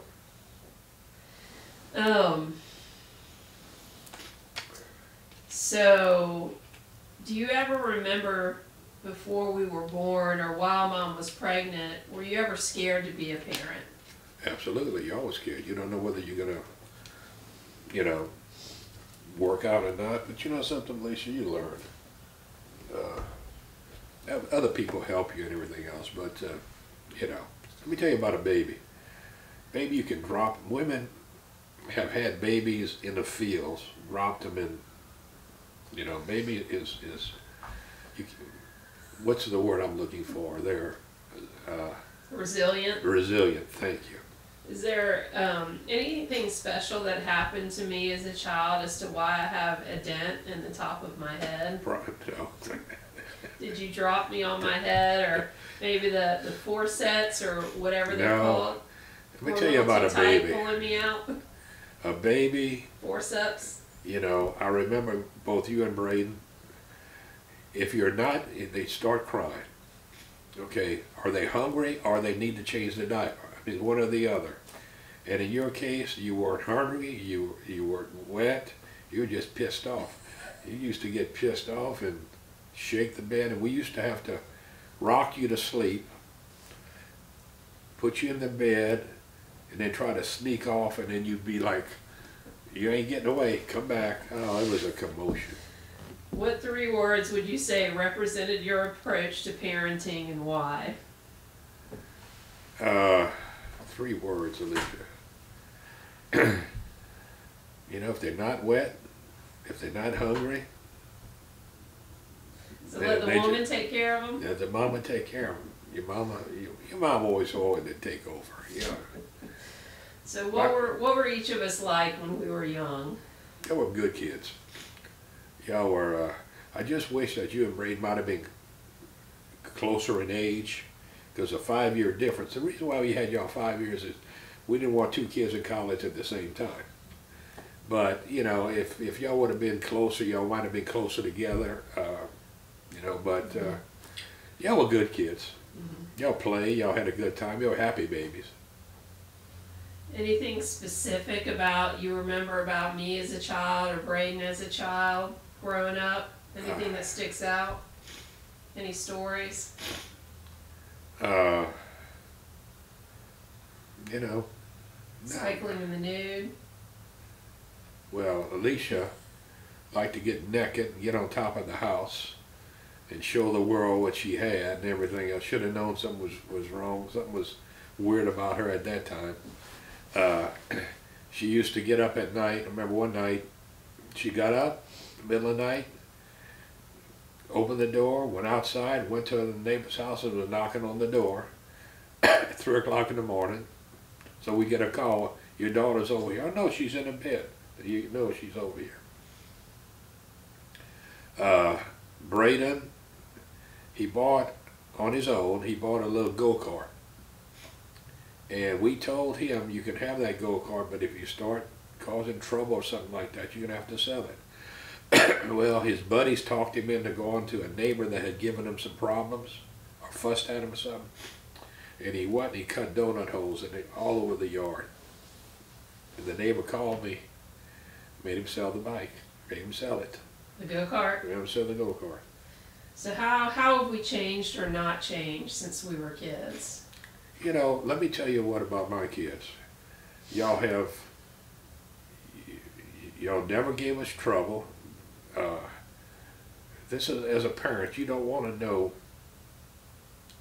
whether your kids did drugs or whether they had sex or something like that after, because all your kids are going to try to come clear their minds and tell you things they did, you know, that you don't want to know. Later on in life? Later on in life and everything else. They want to want to clear their conscience. clear their conscience. But you know, y'all were good in school, y'all made good grades, y'all went to college, y'all didn't give us, y'all graduated, y'all set up on your own, you know, y'all never came back home. So what were Braden and I's relationships with each other and with you like when we were young versus now? Well, basically, y'all got along, y'all would fight like kids. You and Braden would fight and everything else. You know, you were always in athletics along with Braden.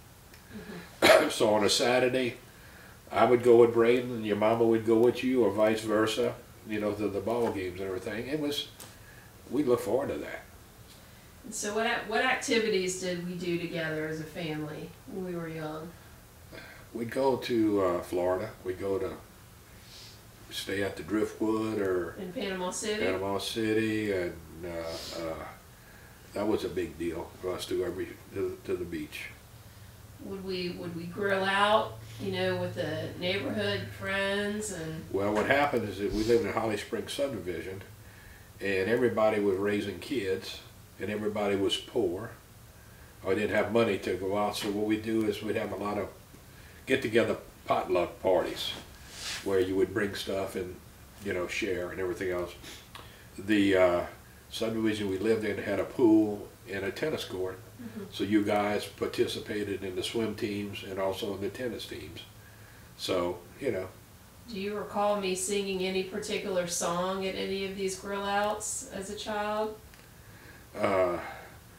What's that song Alicia used to sing? Dolly Parton. Dolly Parton. I'm trying to. Looking for love. Looking for love in all their own places. You know how true it was. Yeah. Should have known. What family traditions did you try to establish? Basically having Christmas, and I was always raised that the family is the most important thing there is. Mm-hmm. You have friends, but friends won't stick by you in bad times, and that's what I try to instill in you and Braden is, you know, your family is the most important thing, because that's the thing that's going to take care of you. So does our family have any heirlooms or objects of sentimental value? If so, what's their origin and have they been passed down? Well, the thing that has sentimental value to me is my grandpa's shotgun, which I'll pass it on to Braden when I go through. It was a shotgun he used as a police officer. It's the boys. Alicia, your mama, I don't know what you want that she has, because she has 2 or 3 of each one, you know. Of every color? Every color, every size. Purses, shoes, you know. Now, your mama tries to, God bless her, she is sentimental. She will do albums, baby albums, where, you know, other people won't do them. She'll do albums about trips and stuff like that, so. So what was the most satisfying to you about raising children, and what was the most difficult? You know, you're supposed to, God put you on earth to have kids, to raise kids, that's, you know, to pass on the name. The main thing is I wanted to make sure I had a boy to pass on the Barras name, and then have a little girl, because girls are pretty and beautiful and just like you are. What values did you try to raise your children with, and how did you go about doing that? Just do what's right. I mean, my daddy, if I got anything from Daddy, Daddy always said, if you got to ask somebody if that's right or wrong, then it's wrong. And that's what I try to instill in you guys, is that, you know, don't do what your friends want you to do, because your friends will make you do things they wouldn't do, you know, but just, is it right or wrong? Just do what's right. Did you have any particular type of parenting style as far as us earning things on our own? You want something? With Braden, you know, Braden was always a name brand type of kid. Now I work for J.C. Penney's. J.C. Penney's had, at that time, they had the Fox shirt, which we bought from Izod, and Levi's were were the clothes to wear at that time. Well, J.C. Penney's, we had the Fox shirt, which we bought from Izod. It was the same shirt, just had a fox instead of the alligator. And we had plain pocket jeans, which we bought from Levi's, except they had plain pockets and it had the Levi's slogan. And my deal was with the kids is, if you want, I will pay what it costs to buy a pair of plain pockets and a Fox shirt. If you want anything more, you go and you earn it and you pay for it. Any stories about us in regard to getting our first bike or first vehicle? Alicia wanted, they always worked. Alicia worked at Publix. She had to put her little hairnet on and everything else. In the bakery? In the bakery and everything else. Braden worked, his first job was at a fried chicken place at the end of Sandy Plains in '92. It was Kentucky Fried Chicken. No, it wasn't Kentucky. It was Mrs. Winters, I think, is what it was. But he couldn't drive, so I'd have to drive him over there to work. And he'd come back and he'd stink the chicken, you know, the chicken and everything else. Alicia would work at Publix, and you know, they had their money, and if they wanted something extra. And so how did now she wanted, Alicia wanted so what I did is, when Braden went to college, he had bought his own car, a little VW or something that he wrecked. But what I did is I went ahead and bought a brand new Plymouth Cavalier? No, I don't remember what it was, American or something like that. With the idea is, I'll make the payments for you as long as you're in college, and once you get out of college, you take over the payments. So I did that for Braden, and then for Alicia, we did the same thing. She bought I wanted her to buy a Civic, but she wanted a Toyota Celica.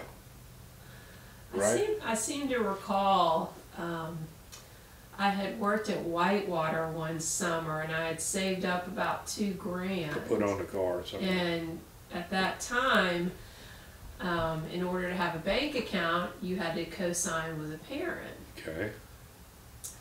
And for my first vehicle, it was actually in high school. Right, 1994. And I remember coming home from work one day and suddenly being surprised by a vehicle that I had bought. I had supposedly bought. Your what mom, vehicle was that? You're right. I forgot about that. We, you know, the guy I worked with had a Plymouth convertible. I don't remember what year it was, Alicia. Anyway, it's a pretty little car and everything. It was brown and everything else, so. It's a Chrysler LeBaron. LeBaron. Convertible. Little convertible. Pretty little car. And what did it look like when you got it? It was brown. It was in good shape and everything else. And I'll never forget this. Your mom and I bought it, say, you know, for Alicia, and she'll be so freaking happy. How did you buy it? With what money? I don't remember. with my money. I don't think I bought it with your money. Yeah. Some of it, anyway. So I remember driving up and parking there and having her come out and being so proud and happy. And she walks out and she looks at it, she says, I hope you didn't buy that from me. It is ugly, blah, blah, blah. Oh, Lord. My heart just went, it's like sticking me in the back. Well, the compromise was she didn't like the color. To be clear, it was rusted and it had rips in the canopy of the convertible. Anyway. It was bought without my knowledge. Anyway, so we repainted it green and she loved it. After Hunter green. Hunter green, it was beautiful. Okay. So what were some forms of discipline you used on us and why? Well, swung the belt. You know, the belt, they turned out good. I never had any trouble with them, you know. And so what message do you have for Braden that you want him to always keep in mind? The thing I want Braden to keep in mind is his two kids. You know, that they look up to him, you know, and that's his responsibility is to, because they love him to death. And, you know, family, life is so short with them. And just take care of your kids. Your kids come first before your girlfriends and everything else. And so what message would you give to me, your daughter, Alicia, that you'd always want me to keep in mind? Keep Jackie. No, Alicia, you know, just, we're proud of you. You've done good. You bought a house by yourself. You've got a good job, even though you don't like the job. It's a good job, you know, and you've done well, baby, you know. And so, stepping back a little, how did you choose your career, and what was your favorite part about it? Your career, you needed a job.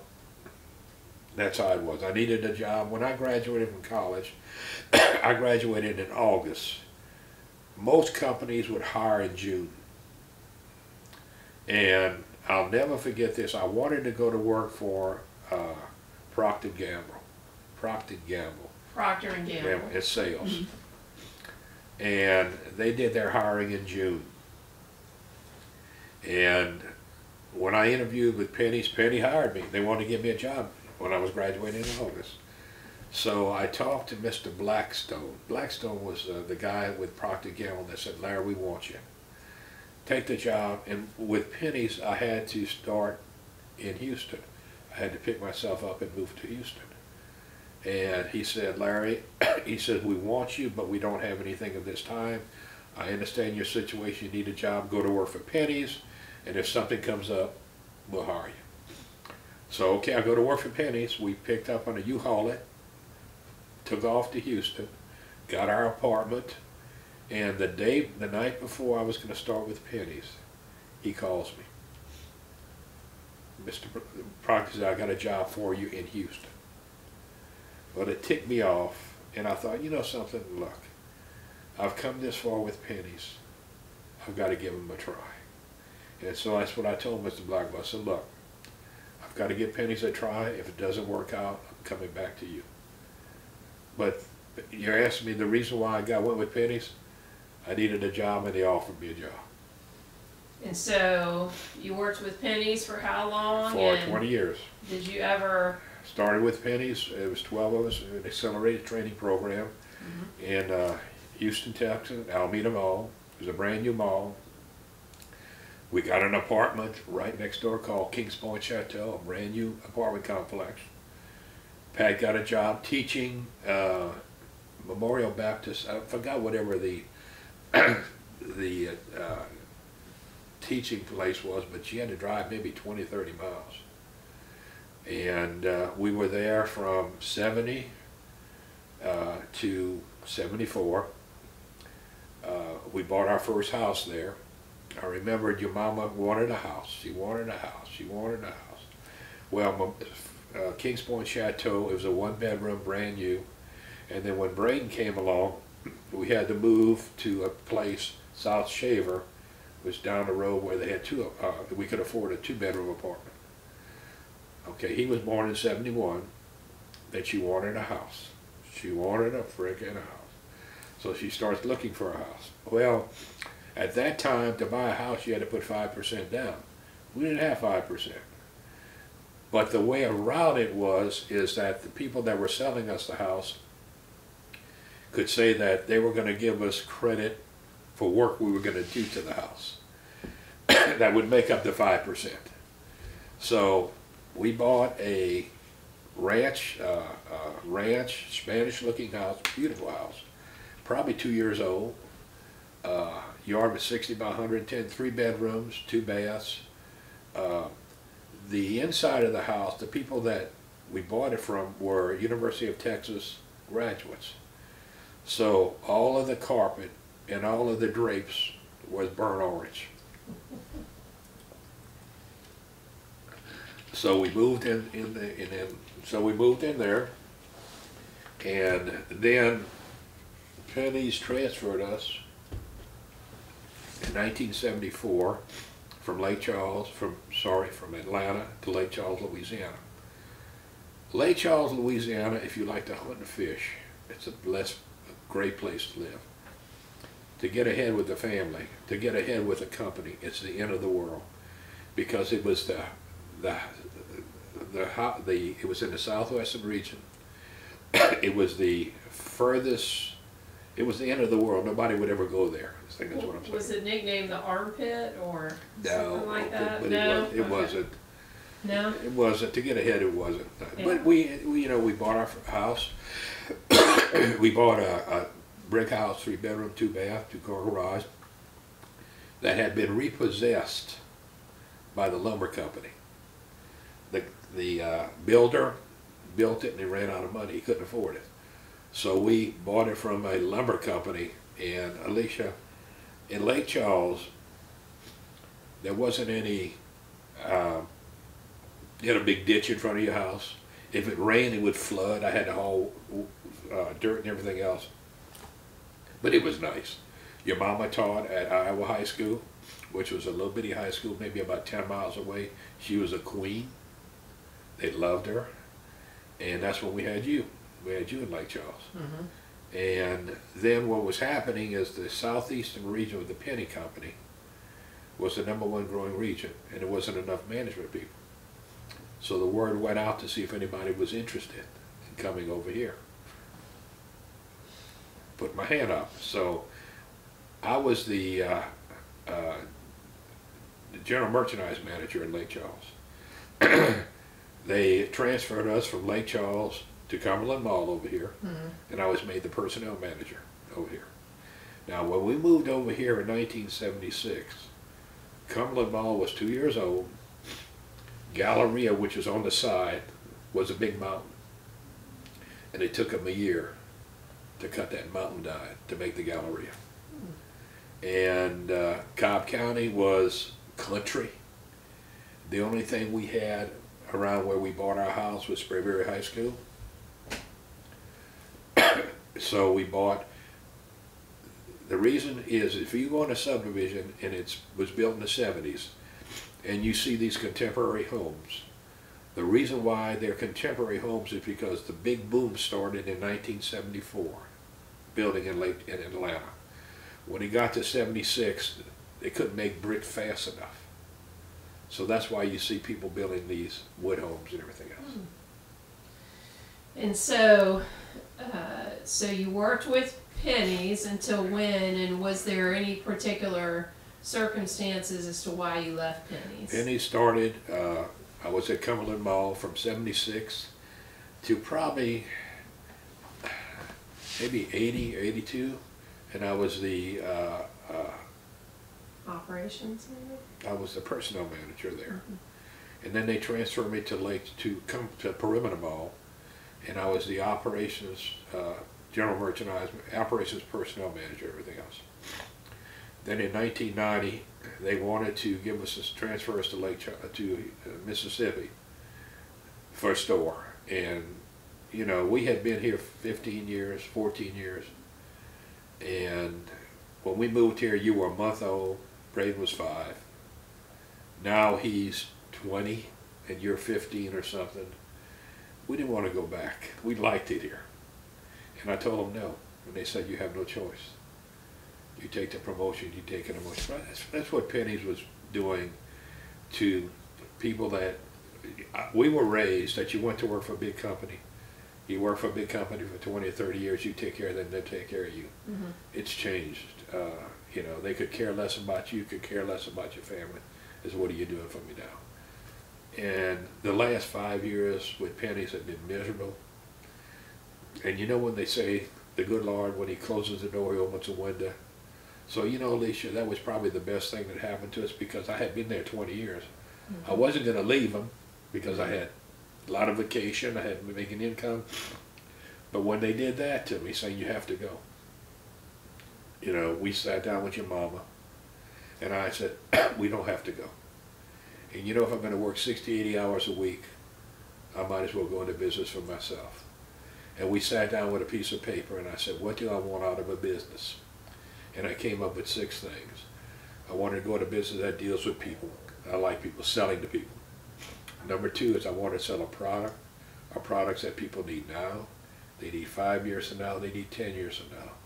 Number 3 is I wanted to go into business where I did not have an inventory. Number 4 is I wanted to get compensated and compensated well. Number 5 is I wanted to sell a product that people recognized. And the 6th and most important thing coming from retail, I wanted to go into business that deals with, that I don't work nights and weekends. So I took these 6 things and said, say Warrensville, Louisiana. Who are the people that make the money that could emulate this? The doctors, the lawyers, the bankers, the State Farm agent, the Allstate agent, the Farm Bureau agent. So that's how I got into the insurance business. I interviewed, went to work for, interviewed with State Farm, passed their test. They wanted to hire me, but they wanted to hire me in Manchester, Georgia, in Cedartown, Georgia, in LaGrange, Georgia. And I kept telling them, you don't understand the reason why I'm leaving Penny's is I don't want to leave where I am.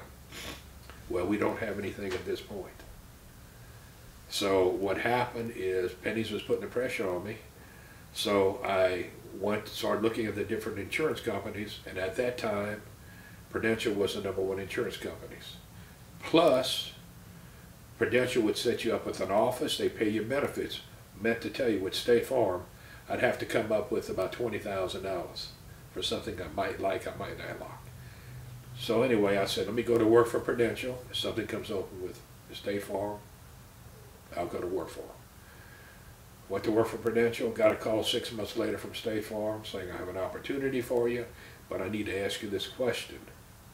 Are you in the insurance business? I'm working for an insurance company. I'm working for Prudential. We can't hire you. Because they would not hire anybody that had worked for an insurance company before. So, was an agent for 2 years with Prudential, was a sales manager with 12 agents working for me for the next 3 years. And what made me go to work for Allstate is, as a sales manager, I'd get in a car with one of my agents at 8 o'clock. We'd make a call. He'd drop me off at a Sears parking lot. I'd get another agent, make another call, and do this all day. And at 11 o'clock at night, I'm sitting at somebody's table. And I said, is this what I want to do the rest of my life? And I said, no. Bill House, which is an Allstate agent friend of mine, said, Larry, you might want to talk to Allstate. They have a program starting that's similar to State Farm, and I think you would do well. So long story short, that's how I went to work for Allstate October 27, 1996, and ended up working 17 years, bought 2 agencies, had 1,700 clients, and then retired. In what year? In 2012, August 1st. And so were there any particular circumstances besides with Penny's them wanting to relocate you, anything relating to affirmative action as far as why you left? No, it was, I had a, I'll never forget this, I was the operations personnel manager. We were on vacation, at Destin, and I get a call from the store manager saying, on a Wednesday, Larry, what are you doing? Well, I'm on vacation. Well, I just got a notification that the district staff is coming Friday. Can you be there? I said, is it necessary? Oh, I'd appreciate it if you would be there. Okay, Mr. Kelly, I'll be there. Matter of fact, I got a ticket coming back from Florida. So we went into a meeting on Friday, and basically the district manager says your salary cost is the highest in the district.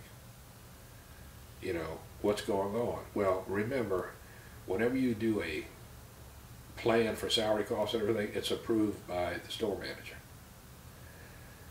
And there's something called a basic crew. There's something that says your size store, the minimum amount of people is this. You can't get below it. Even though the salary cost is more, you can't.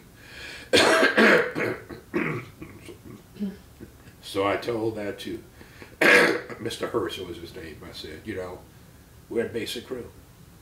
And I'll never forget, he said, blank basic crew. You do whatever it takes to get you to the 5%. I looked at the store manager and I said, do you want to say something to Mr. Hurst, Mr. Kelly? Because again, Peggy and Alicia, he has to approve it. He didn't say nothing. That was the time I said, I need to leave.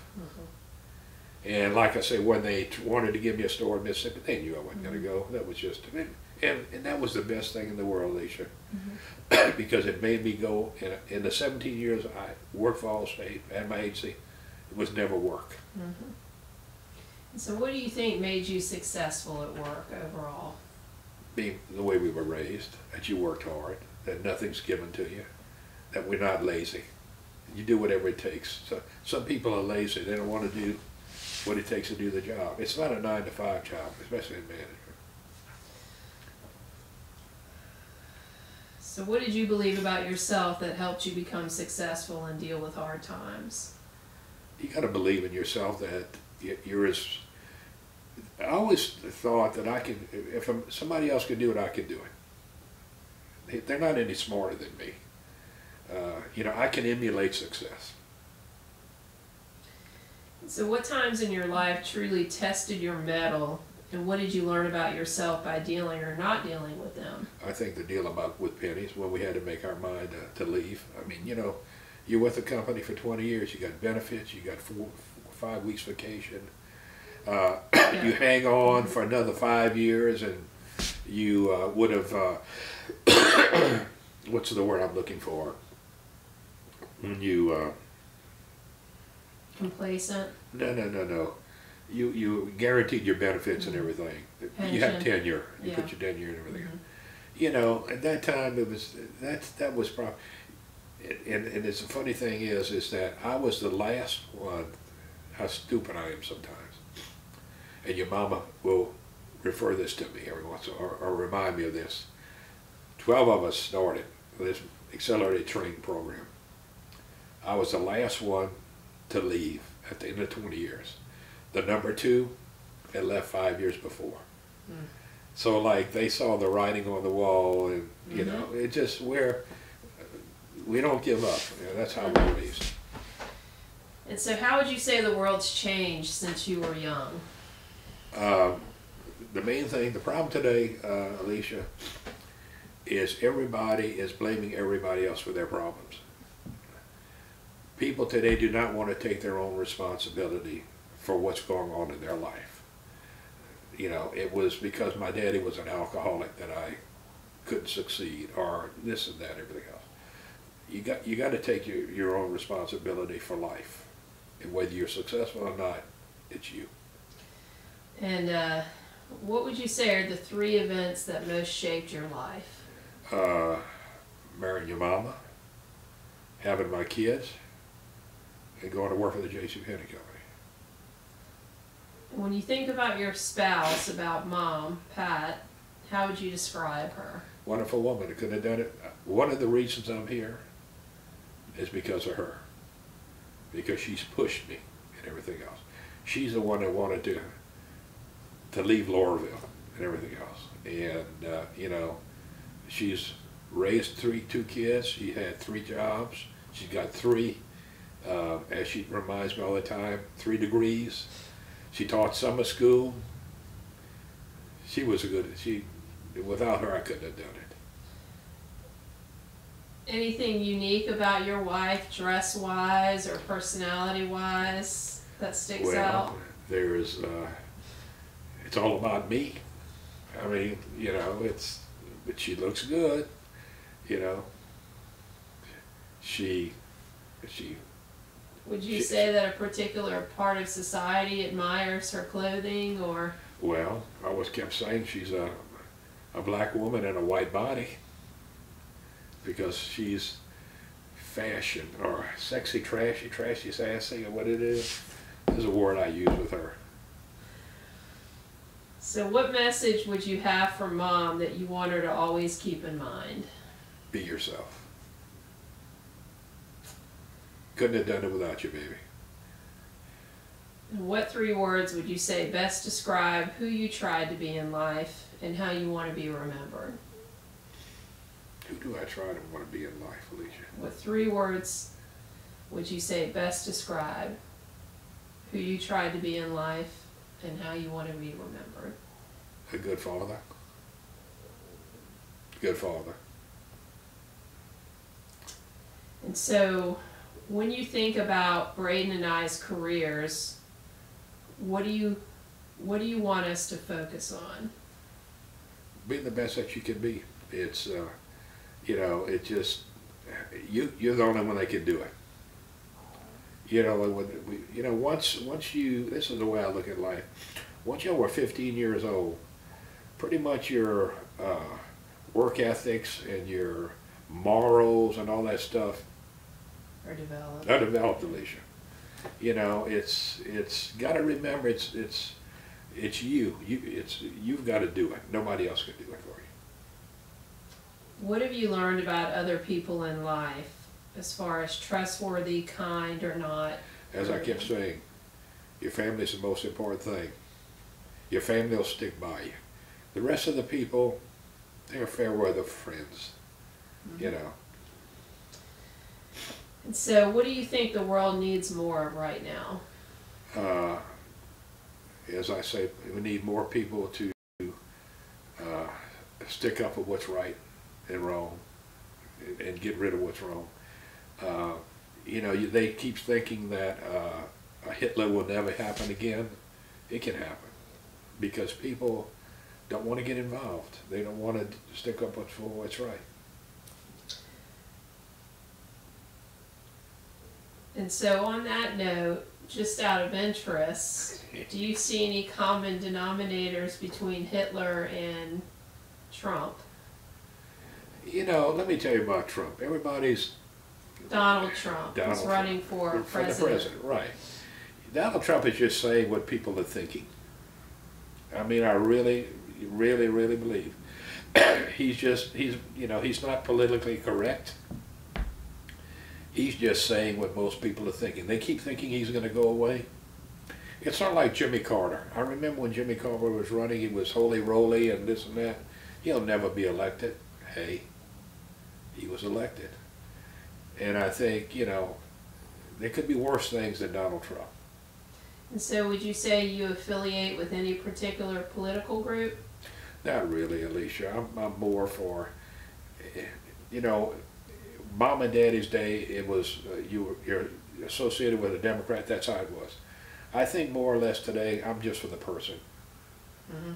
Vote for the person instead of the party. So what's provided you the greatest satisfaction in life? Kids.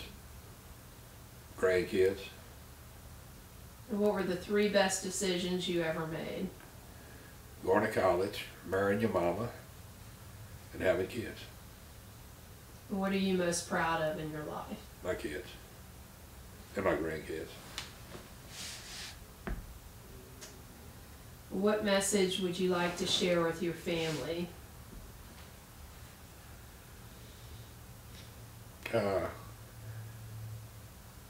I've enjoyed every bit of my life with you guys.